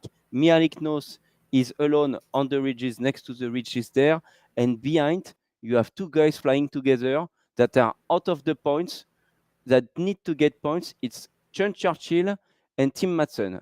They are flying together, it seems, tonight, or very close to each other, and I think they try to fly to grab some more points, and they need to take other options than the pack in front. So as you can see, they are not going towards this cumulus. They are going towards another one because they need to take some risk to take the lead. They need to take the lead because they are falling behind. It's a very important decision that they are making. They need to do their own route. If they follow that leading pack, they will never catch them up. Never, ever. So they need to take other decisions every time to be able to catch them up. Very important to do that. Who is just behind Tim? I think we have Sean Churchill there. Exactly. Sierra 19 and Thomas Mayer is climbing under that cloud here. So yeah, Sean Churchill is close to Tim Madsen. They are flying quite close together. And the clouds are quite good in front of him, so it's okay. Arthur Duke is pushing.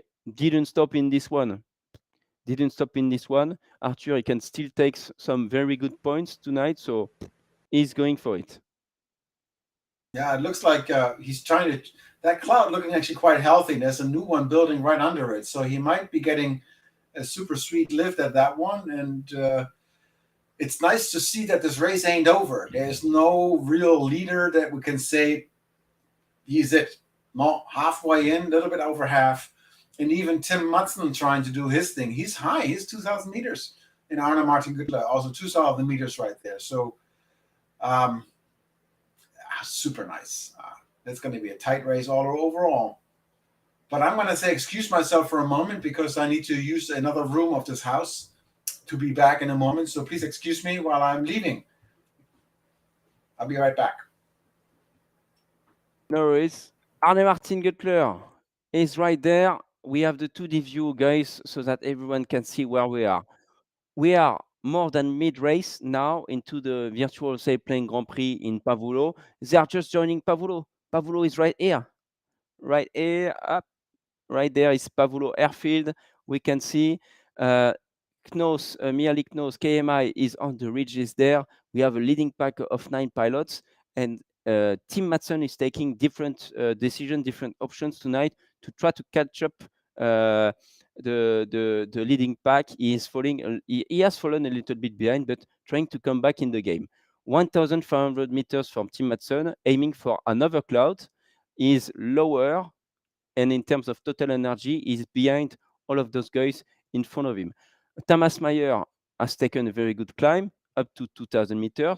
David Redman at the front at almost 2,000 meters with Alpha Mike.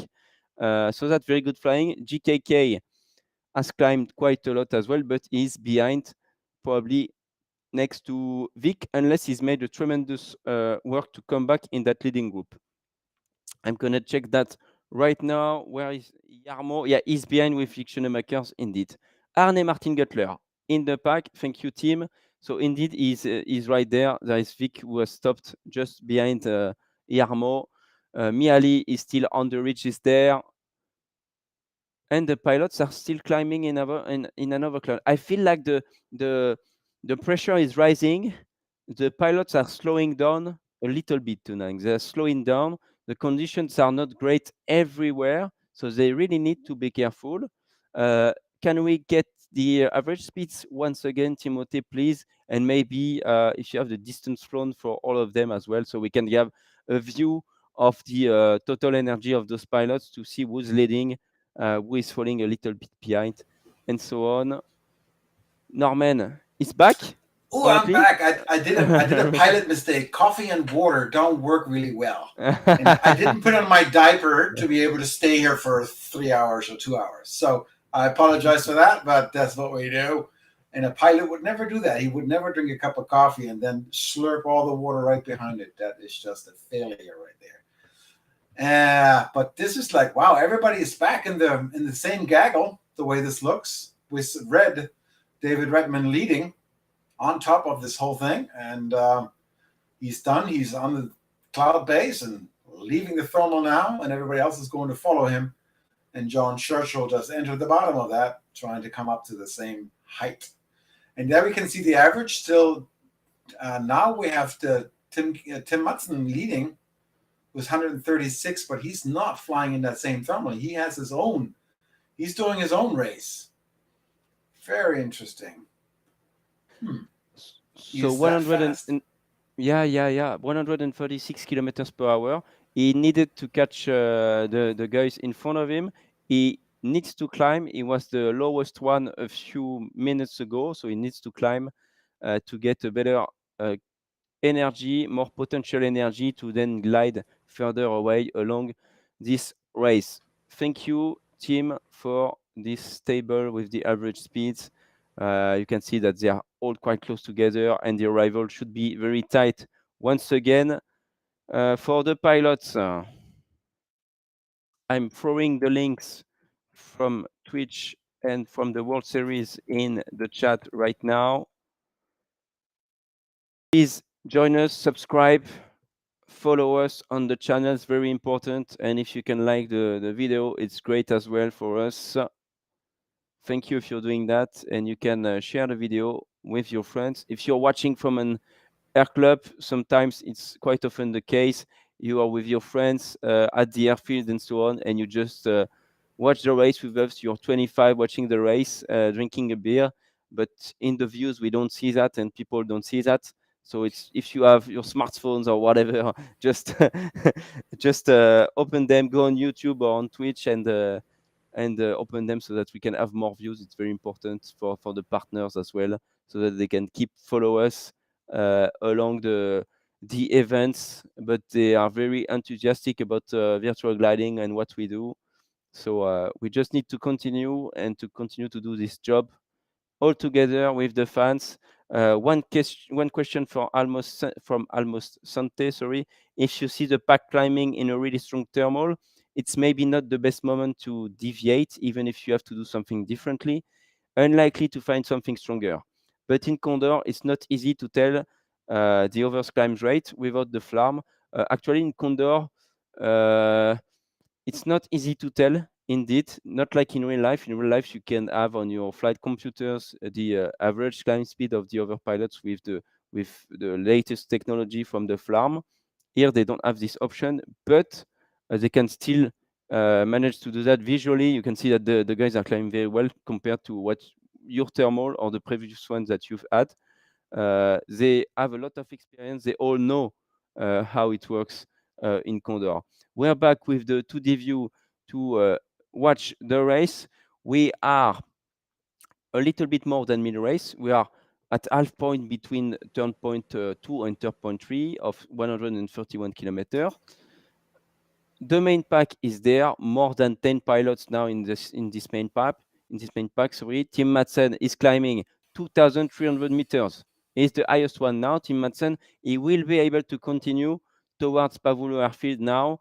They are all just next to Pavullo, and he will continue to try to get another route and a better route for tonight to make his own route and get the lead at the end of the race. He needs to score points if he wants the title tomorrow.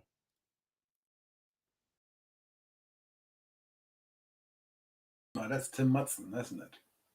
TKM. And Tim Madsen, you can see it on his square pants. He has always the colored pants on when he's flying. If you ever follow his YouTube channel, he's flying every day, and you can recognize it by his looks right there. And he's definitely flying his own race right now. And it looks like he found a bit of a streeting, so good speed, and hopefully find some more lift. He's pretty up high. So yeah, looks like Frank is communicating with him on his screen directly. Really nice via his channel, and he's flying his own race. He has the same speed as everyone else in the top lead, except he's to the left of the racetrack and flying a nice cloud street though. That looks pretty darn good, and we'll see how he's. I mean, if you're looking at your screen and you see all those blue numbers up front, you're like, uh-oh, how good am I? But those guys know what they're doing. And the little red dot you're seeing on the screen, that's basically the center of the turn point that he's trying to reach, that he's aiming for right now. He's flying directly towards it and almost. And he has a McCready of 2.9. He's set for that. So that's his average speed that he believes that he has. And now he's flying back to that cloud, back to autopilot. That's a nice feature in the virtual world, by the way, having the autopilot button, because the plane is flying directly north, directly straight for what you're setting it for. In the real world, that would be a nice feature to have. What do you think, Antoine? It would be great, but for sailing, it's a bit different because you like to fly manually. It's much more like a way for them to relax and just to fly straight and to think about the next move. In real life, you have the trim, which works quite well. It works quite well. in Condor, sometimes the gliders are pulling up again. You cannot fly at 220 or 230 with the trim, so it's much more stable when you have the autopilot for the pilots. So they are using it. If it works, they use it. If it didn't work, they wouldn't use it. But yeah, it's a way to stabilize the aircraft through the air mass and to get a bit of relaxation, some more time to relax before the next thermal or before reaching a key moment in the race. If you just join us right now, we are at race 6 of the second FAI Virtual Sailplane Grand Prix. We are at mid-race of a 310 kilometer task tonight, the same task as the real pilot of the Sailplane Grand Prix had to race today. Thilo Arligos was the winner, by the way, of the real race, followed by Max Seyss, the French world champion. What else can we say? We've had 3 outlandings, major outlandings, because those pilots are out of the race for the world title. It's Bentfest, the reigning world champion, who was outlanded. Witold Rozak, the vice world champion of the first virtual SGP, and Zbigniew Kos, who was 5th on the overall ranking, I believe, was outlanded and we cannot win the title tomorrow. Tomorrow is going to be the last race of the virtual Sailplane Grand Prix edition number 2. Back in the race with Arthur Duke in his GS3, flying at 220. That's what we said at the beginning of the race. They will fly, if they fly high, in between 220 230 kilometers per hour. If they are lower, probably only around 200 kilometers per hour. It was not enough for some of the pilots who have had to outland. Some nice clouds in front of us, Norman. Sure looks like it. More, especially the one that's building right now, that tiny little one, and it looks like it's building. It's not falling apart. So there might be some, but they're all at 1,900, 2,000 feet. So they might just pull up the stick, use some of the energy to go higher, use the extra lift, and then continue. Red is a little bit more to the right. Yeah, that's what they do. You see it right there. He's pulling up massively. But Red he is flying a little bit more to the right, straight toward turn point 3. Still has 1,924 meters. Everything is fine. Tim Madsen is catching up. It sure looks like he's finally catching up, merging with the leaders. And what do you say? What's his name? Embryon is saying Tim usually favors the JS3. Interesting that he chose the Ventus 3 instead. Yep. I have the answers for this. It's because in 2021, the Ventus 3 was the best glider at 48 kilos per meter square. But as I said earlier in this race, the GS3 is quite good in Pavullo now because they have less ridges than in Saint-Auban, as they need to climb a little bit more, and the GS3 in the game is more stable than the Ventus 3 to climb. It's much more stable to climb when it's heavy and so on. So that's why most of them went for that, and as well because it is very popular in the game. For the past 2 years, it's been very popular. Why? Because pilots often fly at full mass, and at full mass, the GS3 is better than the Ventus 3 in the game and in reality as well. If you fly 60 kilos, the GS3 is much better and you can fly much faster. You have better performances for the GS3. So the pilots were like, okay, we're going to continue flying GS3 because that's what they're flying for the past 2 years with the online competitions that they have when it's not SGP. And there are a lot of events over that and then Sailplane Grand Prix. So that's why they are used to the GS3. I think it's more a choice to continue flying the same glider because they know it rather than for pure performance. It's not the best one, I believe, for this event. Wojtek, I think, is flying the Ventus 3. I'm going to have a look right now, but I think that's it. Yeah, we've seen his view. So, yes, he's flying the Ventus 3. Arne Martin Guttler is flying the Ventus 3. Chun Churchill, the GS3. Tim Madsen, the Ventus 3. Vic Schoenemaker, the Ventus 3. And the GS1 actually is very good in 80 meters. And there is only Jarmo Karjalainen flying the GS1. But it's one of the best one, if not the best one, in 48 at 48 kilos per meter square in Condor. It's very underrated. underrated, the GS1 in Condor, unfortunately, but one of the best, if not the best. So Venture 3 with Tim Madsen here, amazing glider. I love that wing that you see. It's very beautiful. The arc shape, yeah, there it Yeah. is. You can see it, super nice. And the technology that goes into this, finding out what is the best shape of a wing over the decades that soaring has become so specific about what is best for the lift. And you can see it nowadays on this virtual view, what works really good. And Jay David says, hey guys, sorry for being late. What did I miss? Well, as I said earlier, 3 landouts you missed. And the world reigning champion Ben Fest is one of them who landed out and missed the opportunity to become another champion. That chance is gone. Vitor Wojcik is also gone. Another opportunity given away. And the third land out was the third land. I forgot. So many information. But here you can see, so to catch up, the 2D view, the leading pack right now is 4 pilots. It's Cuba, it's David Redman, and Darius is part of that, as well as Anton 33. So they are going to this turn point 3 right there. So they are not far away from the turn point, and now it's a key point for the race. They need to cross the highway and the valley that we have overfly yesterday.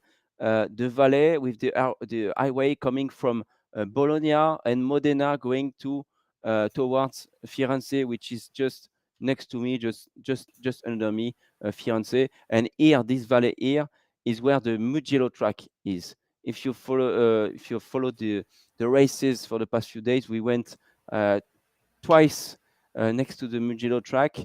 It was pretty good to follow that. Once with Chris from Condor was worked in Formula One before, so it was pretty fun to talk about it. And once yesterday, when Tim Madsen was overflying it, if you remember the highlights that you've seen maybe at the beginning of this video. So it's a crossing path for those pilots, and they're changing. They would be changing from an Airbus to another in Condor 3. So we are looking forward to implement that in the upcoming races. As from next year, we will race on Condor 3. So really looking forward for this. They are on the ridges. They're on the ridges right now, but you see that the leaders, are all on the lowest part of the height right now.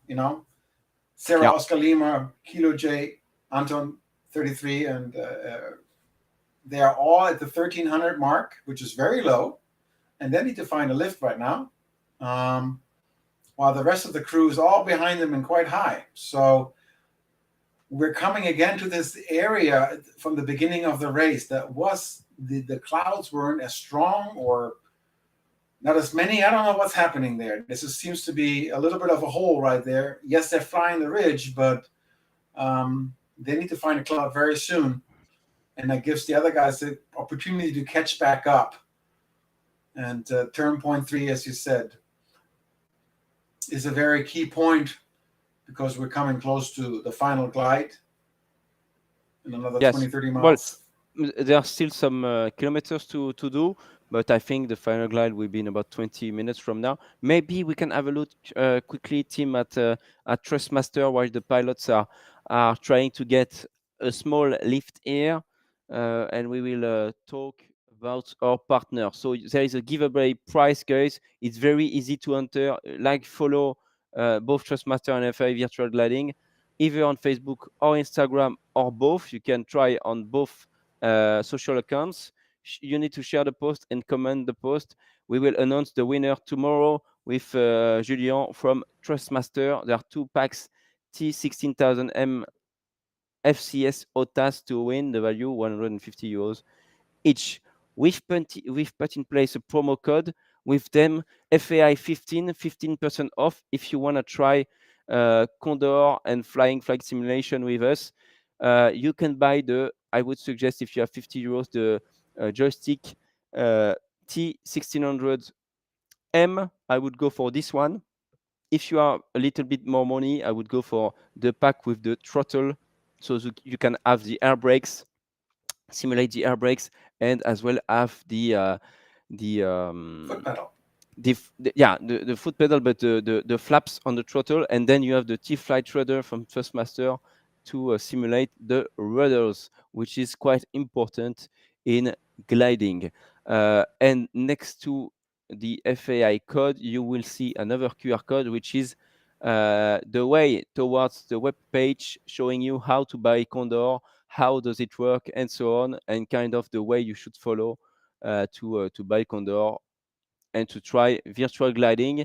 You may start your journey with us. You're going to buy Condor 2, and Condor 3 is going to be for free in the next 6 months for you if you buy Condor 2 now. Chris from Condor told us a few days ago, if you buy it now and until the release, you will get Condor 3 for free afterwards, a free update towards Condor 3. So no worries, you can buy it now and start virtual gliding now with us. Join the gliding journey if you like the races. Thank you, Timothée. We can get back to the race because now the pilots, they will need to climb. We are crossing the valley towards the Mugello track with the highway just below Joshua Hart, the highway between Bologna and Firenze through the Mugello Valley, and which is just right there. And they will overfly again in 5 to 10 minutes the Mugello track. Yeah, John David asked once again, he has some questions. It's like, is the race going to be as long as yesterday? And no, it's not going to be. It's going to be, considering they're flying 310 kilometers, they're having a really good average of about 136 right now. And so it's going to be around 2 hours, 210, 220 at the most. So it's a pretty good average, if that answers your question. And the cloud base is about 2,000 to 2,200. Depending on how close you really want to fly into the cloudiness of the cloud. So right now it seems to be about 2,100 is the max, and they turn around and head towards the turn point. Yes, so far it's the maximum that we've seen, and on the ridges it was not much higher because they flew mainly in the valleys, the guys tonight, not on the high mountains. So yeah, 2,000 meters is more or less the ceiling. 2,300 meters for TKM a few minutes ago is at a very, very good climb there. Nevertheless, I think the race tonight will be around 2 hours. We aim for 1 hour 45 every day, more or less. It should be around 2 hours, less than 2 hours, because 310 kilometers per hour, 2 hours will be 155 average speed. So I think with the final glide, it's going to be 155 kilometers per hour. Actually, they should be so far around 142. Looking at this gaggle right now, we can completely see that David Redman, whatever he did in the last 50 kilometers, he definitely eked out a couple of inches here and there, and off he goes. He is on top of the climb. This is the top gaggle of the leaders, and he is leading probably by 150 meters of energy. That is quite a bit of advantage that he has flown out, because they were all together, and he's doing really, really well. So if anybody wants to win, they have to beat David Redman today. That's the way it looks, the Australian. And if you look at the overall score of David Redman, he is right now in he is in 13s with 7 points. So he has a good way of catching up today on the overall scoreboard and catching up. But here's Tim Mutson, not to miss him. He is low right now with 1,250 meters. But he has also been flying a very good average speed. So can you look up if there's a cloud for him somewhere? Because I haven't seen anything. Yeah, he's leading right now, and he's flying blue. Ooh, risky, yeah. Tim. Very risky. Let's see if that plays out for him. And Tim itself, he's right now in third place overall with 21 points. Next is John Churchill, who's also having 21 points. So the two of them are in the same lead, and he has the best average, but he is low compared to David Redman, who is on the other side there, is probably up to 2,000 meters again. We'll see how this plays out for him. He might have played the risk card, and the risk card is not playing out for him. But he is the fastest in average. Yeah, great flight from Tim Madsen. He was a little bit falling behind just before turn point 1, and now he's in front of the race, a little bit lower, but he will climb surely after flying over those ridges to trying to get the best energy line that we have here. Thank you, Jean-David. So you can see the ridges just right there, and he will continue here. I said Jean-David instead of Tim. Sorry, Tim. Yeah, and he will go to turn point 3, which is just here, and the Mugello track is just below turn point 3. It's right there. Yeah. David Redman is in a very good position, as you've said, 2,000 meters, and X-Ray Alpha Joshua Arns pretty high with 2,167 meters. You can see the wind top left of your screen. It's coming from the 049 kilometers. Right. So you already bet that. Did you say that Red is going to win, David Redman? Is that your bet? That's which pronostic? From Almost Sante, that's his pronostic, right? Almost Sante says Red is going to win. Is this what he thinks? It's an easy bet right now. Things can still change. We have flown 236 kilometers of 210, so that's 80K that we're still missing. But what's your bet tonight, Norman? Maybe it's the time to take one. I'm going to say what Almost says. It's going to be David Redman. He is definitely has shown throughout the entire race today that he's on the lead. He always showed back up on top, and that's my guess. That's my bet. And no comment occurs. Sorry, but David, go.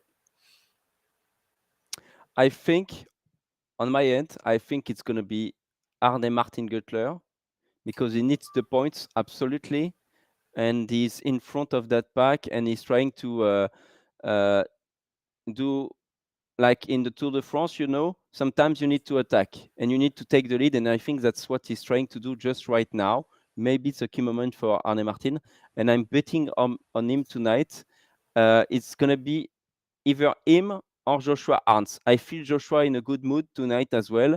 Tim Madsen is making good decision. We will see, but I will bet on Arne Martin because he needs to score the points absolutely tonight to be able to win the title tomorrow against Wojtek, because Wojtek is so well, he's well placed and he's protected by the other Polish pilots next to him as well, Wojtek. So he needs to take the leads at some point, Arne Martin. So here we go. David Redman coming to turn point 3 as the first pilot, still with 1,700 meters, and he's going to make a left turn to go to turn point 4. So well done so far, and let's see what happens. Who is going to follow him? David Redman first at turn point 3. Well done. And following is, the way I remember right now, is Kuba. It's going to be Arne Martin, Kuba, and maybe TKM if he's not climbing before that turn point. So turn point 3 with David Redman. 62 kilometers to go to the reporting point now. Turn point 4 is the reporting point, Mirage. 62, and then 6 more kilometers to reach the airfield. So that's 68 kilometers to fly from that turn point 3 towards Pavullo airfield. He will need to climb in 1 or 2 thermals to make it back home. We have Darius Gudžinas below, going to the point. And what's in front of David? I'm not sure if it's really good. He's flying over the ridges, but there are not so much clouds. He will need to go quite low on those ridges in front of him, unless there is a nice cloud building up in the next few minutes. Maybe being behind. There we see Arne Martin. Sorry, Arne Martin just entered in the and that's like what, 30-40 seconds now. Arne Martin Göttler just turning on turn point 3, and he has the same height as David Redman. So David has a 40-second lead. That's quite a bit. That's a big lead. Yeah, exactly, man. Exactly. And we have Wojtek Soltyzik, the leader, turning now with Kuba. Is protected by Kuba right now. Joshua Arns is there, a little bit higher than the other. Arne Martin turning left, maybe to try with a thermal. Turning right now, sorry. We will see. I think he has tried something, or he's waiting for the other ones. Ooh, and we have Tim Madsen really low, struggling to find anything. He hasn't turned yet. He is actually behind turn point 3. He's now turning towards turn point 3. So he has really done a long distance flight, and his altitude is 900 meters. Ay, ay, ay, ay, ay. Richard Badam saying all of us flying daily with Tim Madsen are rooting for him. He has done a fantastic job introducing new pilots to Condor via his YouTube channel, always ready to help newcomers with advice and encouragement. Thank you very much, Richard, for supporting Tim Madsen tonight. JD, we're missing you, but you are in the chat with us. I agree with you, Antoine. Alpha Mike, Arne Martin will follow Redman, and as soon as he makes a mistake, Alpha Mike will attack and take the lead for the race tonight. We will see how it ends up in the end. I hope for a close finish between the 9 or 10 pilots that can aim for the points tonight. Thanks for your comments, guys. If you have more bets or more questions, don't hesitate. Just enter the chat. Maybe you need to subscribe before being able to comment on some of the videos. You need to do that, some of the lives, because we are streaming on several channels on Facebook, 3 different YouTube channels on the FAI channel, FAI Sailplane Grand Prix, FAI Virtual Gliding channel. So we are everywhere as every evening, every day with you. And we are obviously on Twitch or on our main channel of the FAI Virtual Gliding. Yeah, join us on Twitch. It's very important for us because it's the best video quality, and we can interact a lot with you. A lot of new things are going to arrive in Twitch in the next few races. Great. Where are we now? Most of the pilots have turned point 3, and they are heading towards the reporting point, very close to Pavullo. We have Tim Madsen, who needs to climb with Darius Gutjunas. Thomas Meyer is quite high and is going to turn point 3 in a few minutes.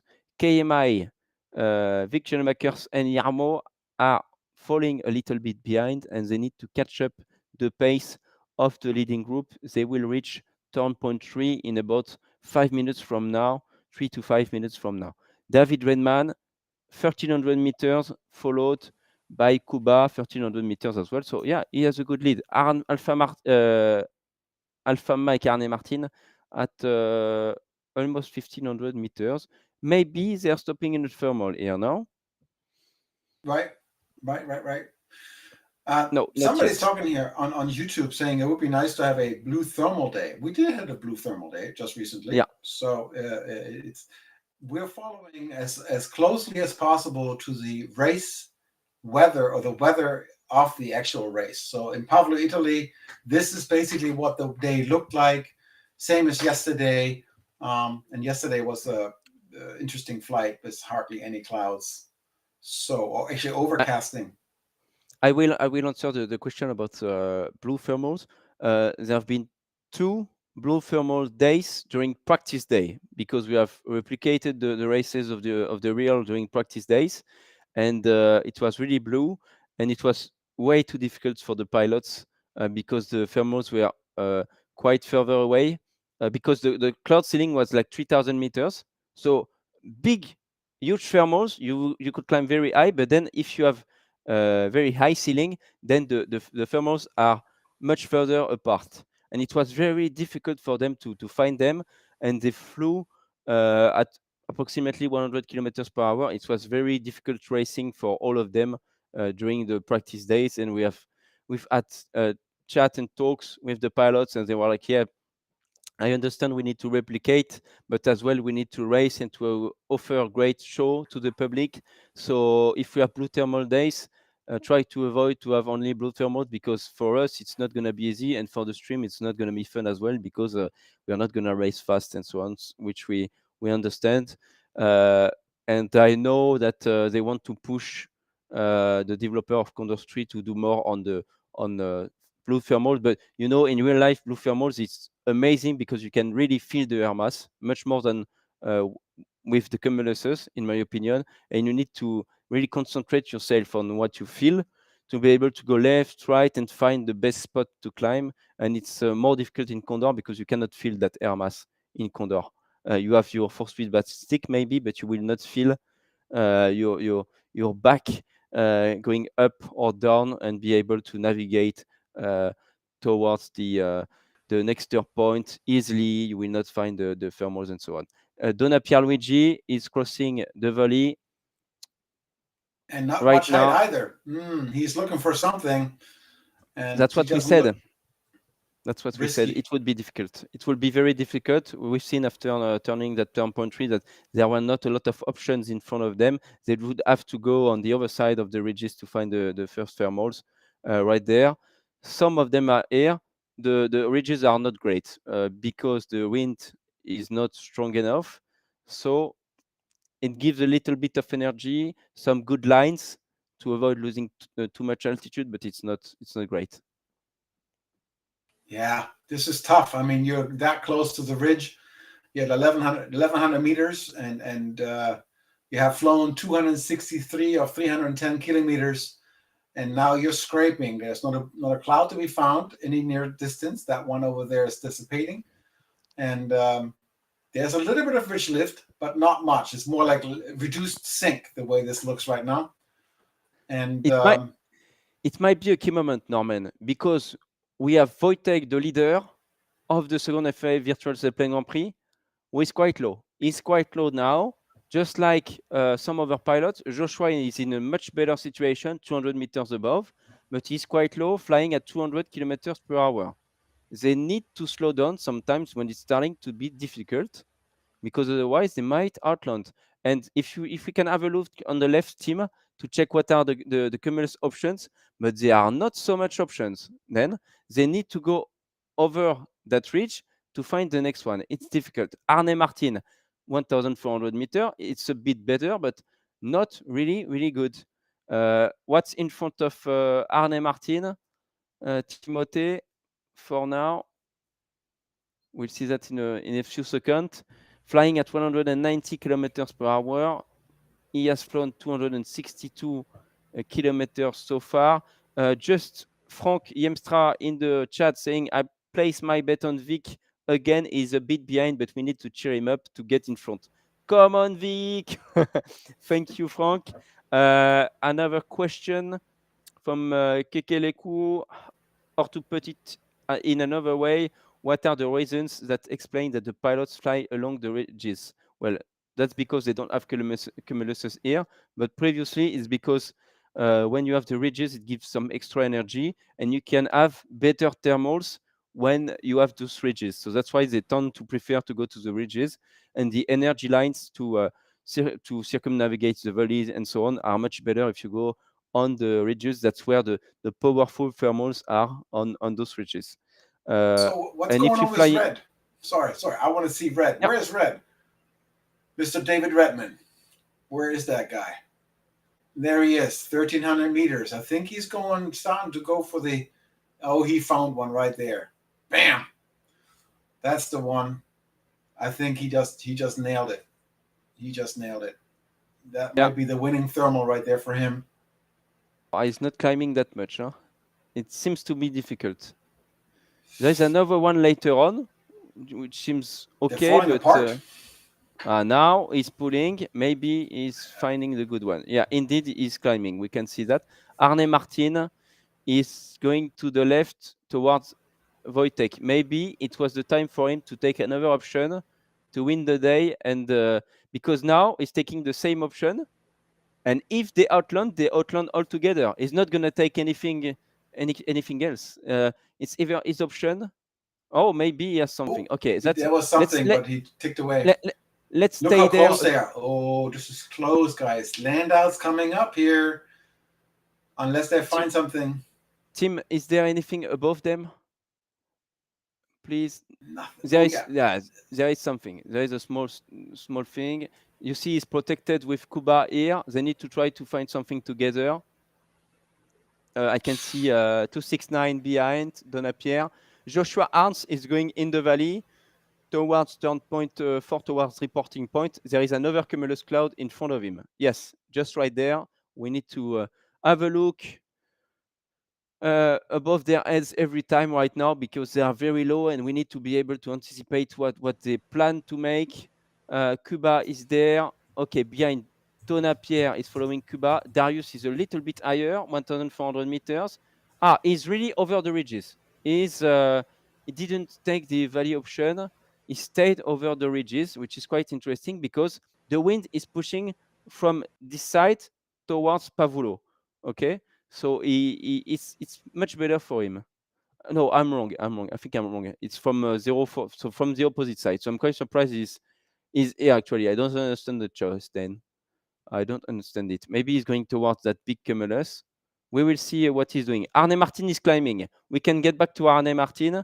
Maybe an inside view. I have no idea if you can have that. Looks like a very good one. Looks like strong, a very, very, very good one.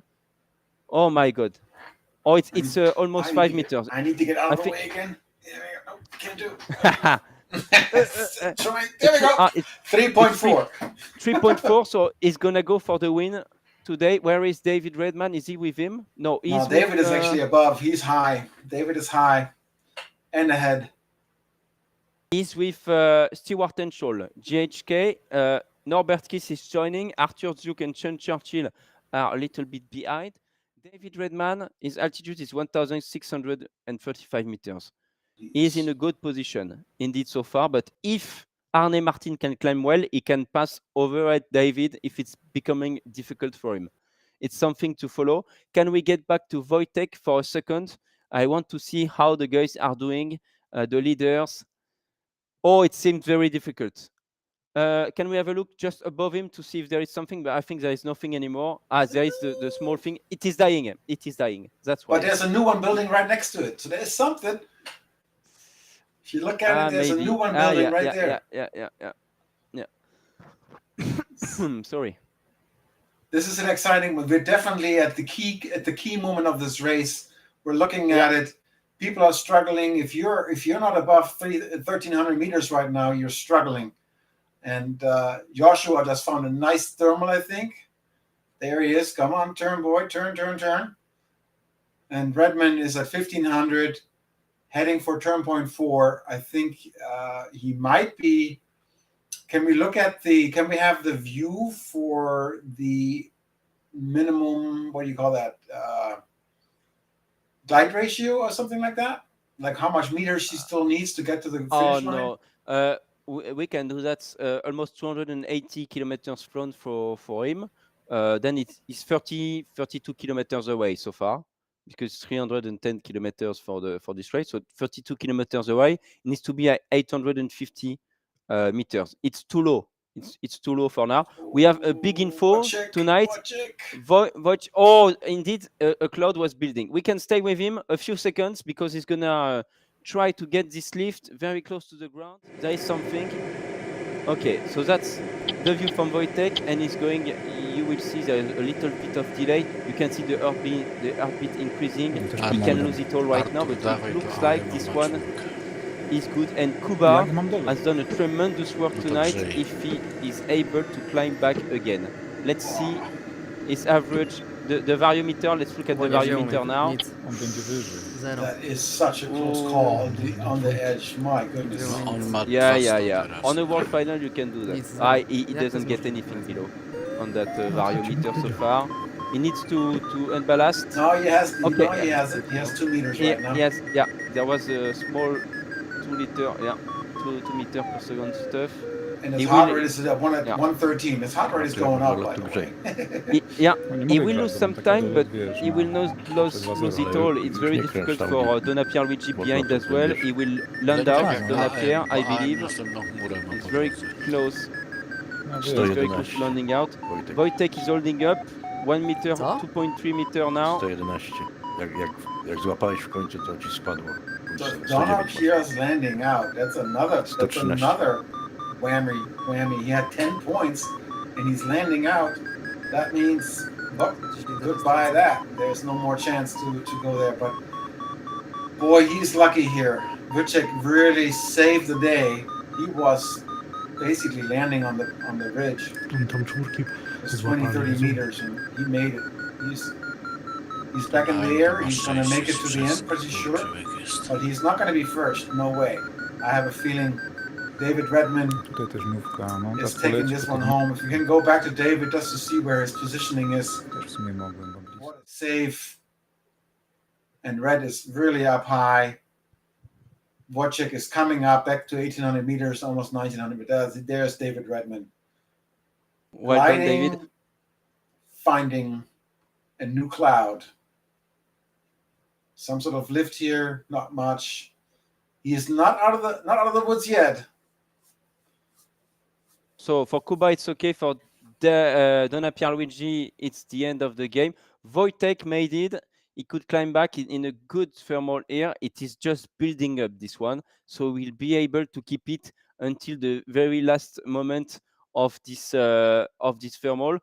It might be the last thermal for Wojtek. Joshua Arnst is very, very well placed. The German pilot's doing a very good flight tonight. 3.4 meter, at least, very stable. Very, very stable. A strong one from Joshua here, 1,700 meters. You see, for David Redman, is going to be difficult because there is not so much things before the turn point 4. So he needs to wait a little bit for a cloud to pop up in front of him. I just saw one popping up, a fresh one to the right, very light. No. Yeah, no, of David, but I'm not sure. Okay, Donna Pierluigi. There he goes. Donna Pierre is landing out. End of that story. Yeah, this one was disappearing, I think. Unfortunately for him, there is one that is not that far away. He will be able to catch up this one. Sean Churchill coming up. Nice. Look at that, 1,800 meters. He was behind, and now he has the height, and he's catching up big time, catching some time. Arne Martin leaving. Joshua Arndt is there. Arne Martin leaving. Do you have the inside view of Arne Martin just to see if he's on final glide?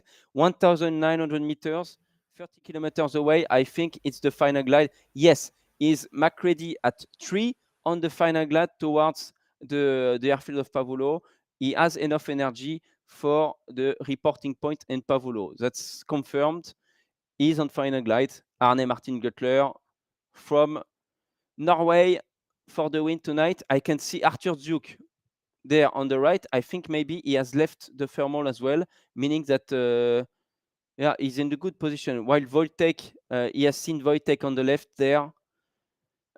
He can aim for a podium for sure, Arne Martin tonight. Maybe for the win if David Rainman gets into trouble. Donna Pierluigi disconnected because he has outlanded, as you can see here.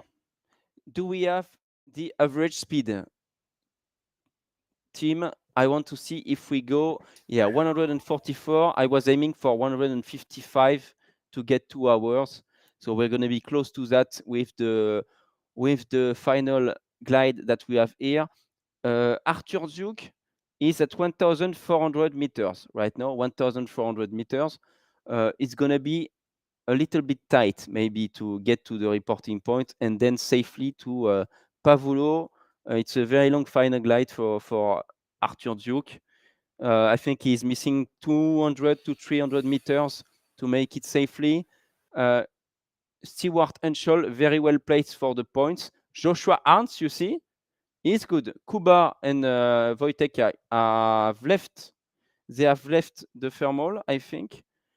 I'm going to check that quickly on the 2D view. No, they still are in this thermal. They are still there. David Redman is approaching the reporting point, but he's flying at 1,100 meters. Wojtek climbing with Kuba.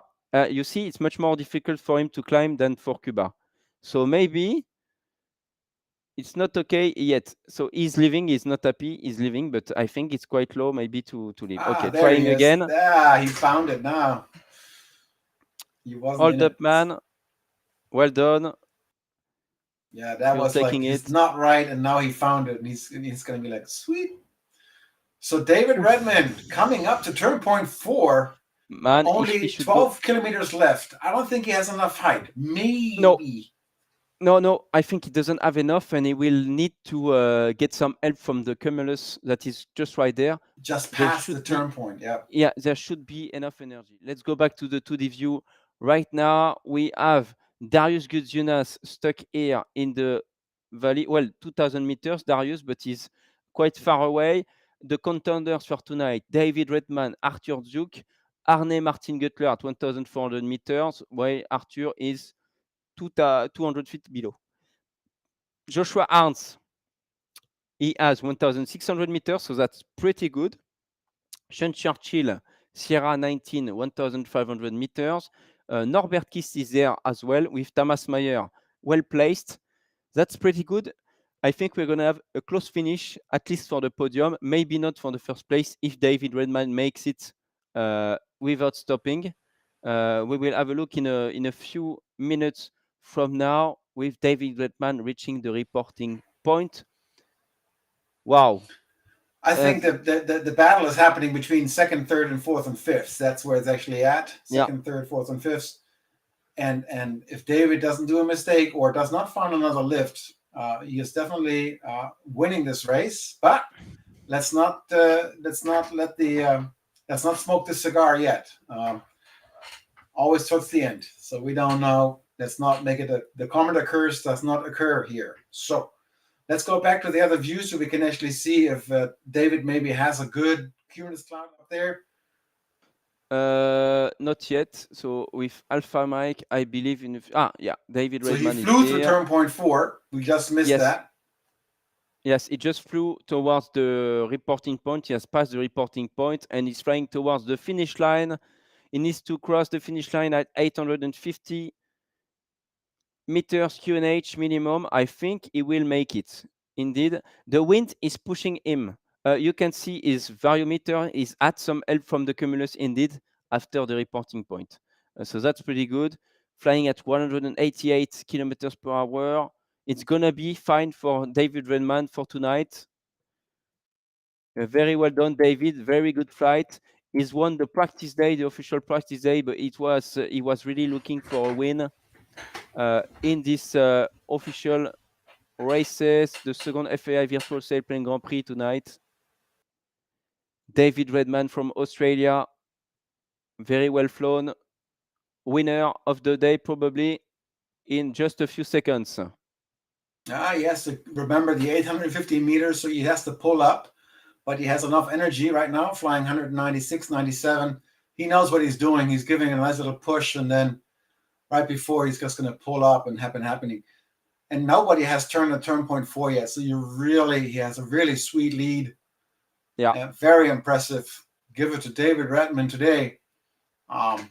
Winner of day 6, race 6 at the second World FIA Virtual Sailplane Grand Prix. And I will say congratulations, David. Well done. Well done. Very well done, David Redman from Australia. Race winner, race 6 winner, David Redman on his flying the GS3, 18 meters. Arne Martin Guttler from Norway is about to reach the reporting point right now, 6 kilometers away from Pavullo airfield, 1,070 meters, at 220 kph. He's going to be the second man tonight, catching 8 points. I'm going to write this down. Why? Because we want to have a look at the results afterwards of this Grand Prix, of this race. So I want to keep an eye on that. So he's just pulling up, just taking extra energy. Super nice. Seems like a... There we go. And then we have Arthur Chuk coming in third position right now. And he has enough height to go to the finish line. He has another 100 meters in the tank. But there's somebody above him. Who's that? Is that... Joshua Arns, I think. This is AM. This is Arnhem. Yeah, okay. No, that's... No, that's Joshua. Joshua Arns on the podium. The German pilot. Very well done. I said it. Is he going to be trying to pass Arne Martin Guttler? Nah. Well, he's pushing, though. That's a possibility. He's pushing hard. It is going to be his first podium. X-Ray Alpha, Joshua Arndt's first podium for him on a Sailplane Grand Prix, virtual Sailplane Grand Prix race. Very well done to the German pilot flying the GS3. He's going full speed, trying to catch up Arne Martin Guttler from Norway. Good flying along the ridges. Well done. 260 kph. It's going to be too difficult to catch him up. Arne Martin Guttler pushing. He knows that there is someone behind. There is Arthur Duke as well pushing.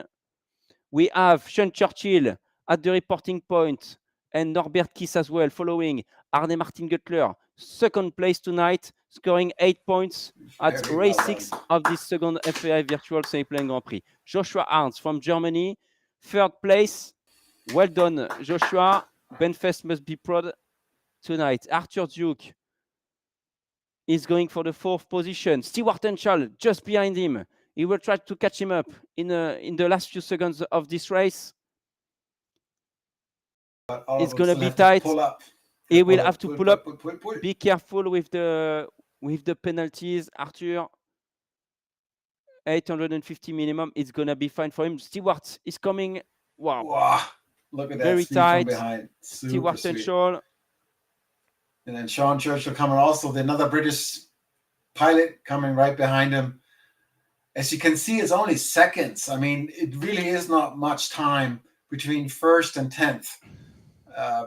It's a minute and a half, 2 minutes. And that is over 300 kilometers racing, guys. That is very well done by all the pilots who have finished or are finishing today. Very impressive. Charlie November. Norbert Kiss is coming in, also very impressive. I have a breaking news for you. A breaking news. It's Arne Martin Guttler taking 8 points tonight. Was going to be the leader of the second FAI Virtual Sailplane Grand Prix tonight because Wojtek will not score more than 2 points now and he has fallen behind. So it's going to be Arne Martin Guttler, leader of the second FAI Virtual Sailplane Grand Prix before the last race 7 tomorrow. So he's holding up for the world title. Arne Martin, well done for your race tonight and this second place. Thomas Meyer scoring more points tonight is going to be on 8th position, I believe. Thomas, the Hungarian. Well done. Well done, Thomas. He's Very scoring. well done. I think he's getting a point maybe out of this. So he adds to his He has 2 points now. So that's going to be 5 points for him. That's quite good. And then Kuba coming in, who was hanging out with David Redman so well for the longest time, and now he has definitely lost a couple of spots. Interesting to see how this played out in the last 100 kilometers of the race, because they were together throughout the entire race, and now here they are. So 4 minutes behind. Very impressive. He's going to score the last point for tonight. Kuba is the 9th pilot to land and to reach that finish line in Pavullo. Wojtek, top left of your screen, will not score any point. The leader of the leader before tonight of this race, of this event, sorry. So Kuba will take the last point of the day. That's a breaking news, really, because Wojtek was leading the full race. He was leading until the end of this race. He only lost the points at the very last thermal. He was leading. He took a chance to the left of the track, and he just missed the spot tonight for the points. So unfortunately for him, no point. But for us tomorrow, it's going to be a pretty big race. The leader tonight is Arne Martin Guttler with 31 points, and he's going to be just behind with 27 points. A lead of 4 points for Arne Martin before tomorrow's race. That's going to be so much interesting tomorrow. So crazy. I'm really looking forward to this last race of the second FAI Virtual SGP. Wojtek is there. Vic Schoenemaker is in front of him. You see Vic was really falling behind throughout the race. He was unlucky at the beginning, and then he tried to make his best, do the best he could to come back in the race. He's going to land on 10th position. 10th place tonight for Vic Schoenemakers probably, and Wojtek will end up 11th place tonight. Do you have comments on the chat? Congrats, All David. people are saying thank you so much for streaming. Thanks to the team. Thanks for the broadcasting. Of course, congrats to all the pilots. And it is a pleasure again sitting next to you. Or that way, that finger. Here we go. That's where you are. Thank you, Antoine, for having me sit here with you. Thank you, viewers and watchers out there in the world. Thank you, pilots. Thank you, team. Thank you, Timothy in the background, Sebastian, and all the other guys who are doing an incredible job to make this happening. Thanks for our sponsor, Thrustmaster. And hey, it was fun. And I'm looking forward to tomorrow's final race and see who's going to take the crown of world champion. Yeah, Norman, it was absolutely amazing to follow the race tonight. Honestly, we've had big breaking news throughout the races with the outlanding of Wojtek, not of Wojtek, sorry, of Witold, of Benfest, of Bisset Cross as well. It's been wow, absolutely crazy. I was like, okay, Wojtek is gonna win, and he's gonna just get the world champion title tonight. And in the end, finally, no, he completely missed the last thermal with Kuba. He was protected by one of the Polish pilots. They tried to get the thermal together, but he didn't catch it very well. It was difficult for him. Very low. He was actually lucky to get that thermals, that last thermal. So yeah, he made it until the end, but with no points for Wojtek. So unfortunately for him, no points. But Arne Martin, leader of the second FAI Virtual SGP with 31 points tonight, to be confirmed with the penalties if there are any at midnight for the results. All the results on the virtual gliding.fai.org website. That's it for tonight.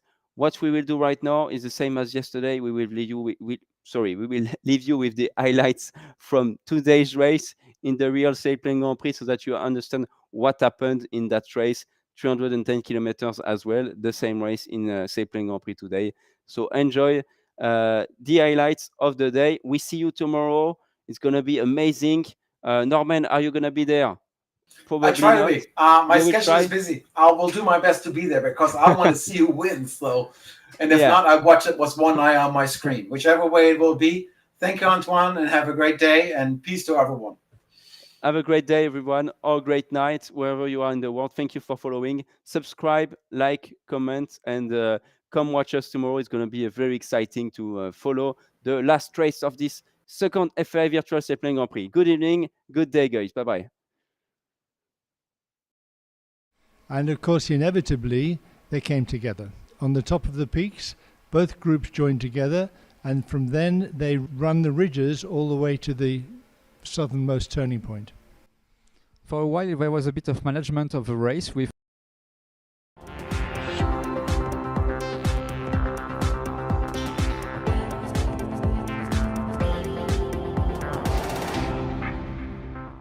It's not my style to stick with people, so if I see an opportunity to do something different, I'll do it. I think some pilots should start to push, yeah, including me. And welcome to this Grand Prix. It was interesting to have this question to the pilots. Why they are liking to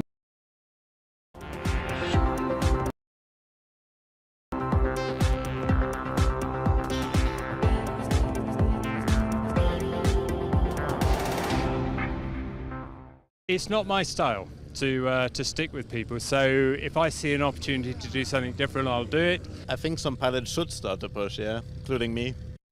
And welcome to this Grand Prix. It was interesting to have this question to the pilots. Why they are liking to push today? Well, it's very close at the top, and you've got only 2 chances, today and tomorrow, to make it. And so they decide today they must go. It was a pretty easy start with 1,800 meters maximum, and I think just after the start it was okay, but further to the west it was quite difficult already. Yeah, we saw that Sebastian and a little group dropped a long way behind, and some pilots managed to pull 10-15 kilometers ahead. It was already difficult on a turn point 1 for Mike Young and Alberto Cironi, really low, and they had to pull out the engines. That's what they get when we're talking about pushing hard. They pushed maybe a little too hard. On the second leg, Thilo Ligaus, who was in the lead, made a bit of a mistake and was alone compared to the group a bit on the right of the screen, and they were able to take the lead at the end. After the second turning point, Yankee and Giorgio Galetto and a group of pilots pulled away very, very, very quickly, and they made a 10-kilometer lead halfway down the first leg. But not so far away behind.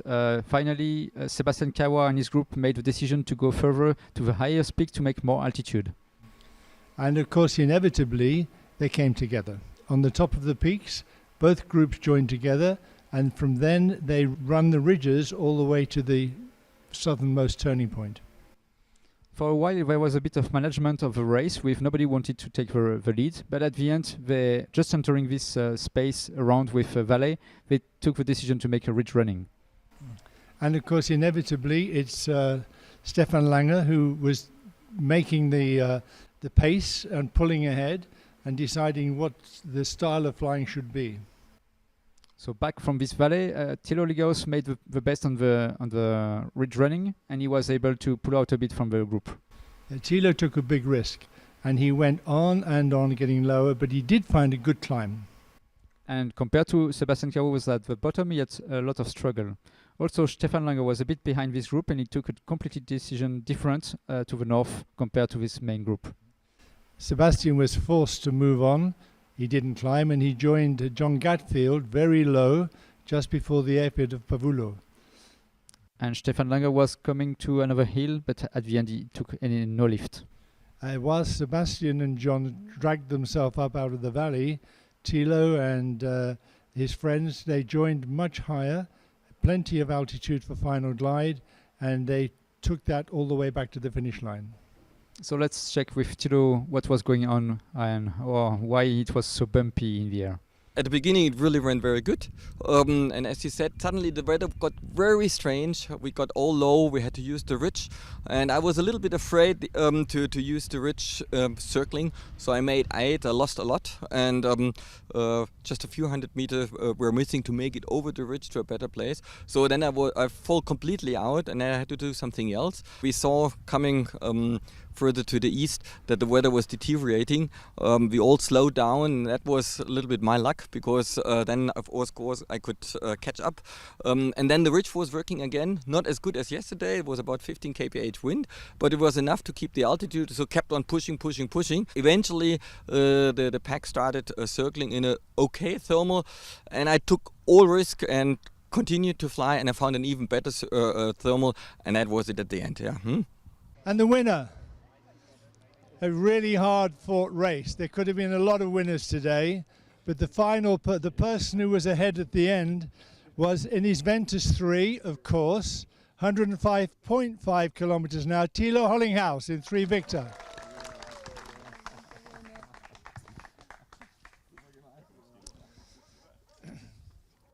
Congratulations to all the winners.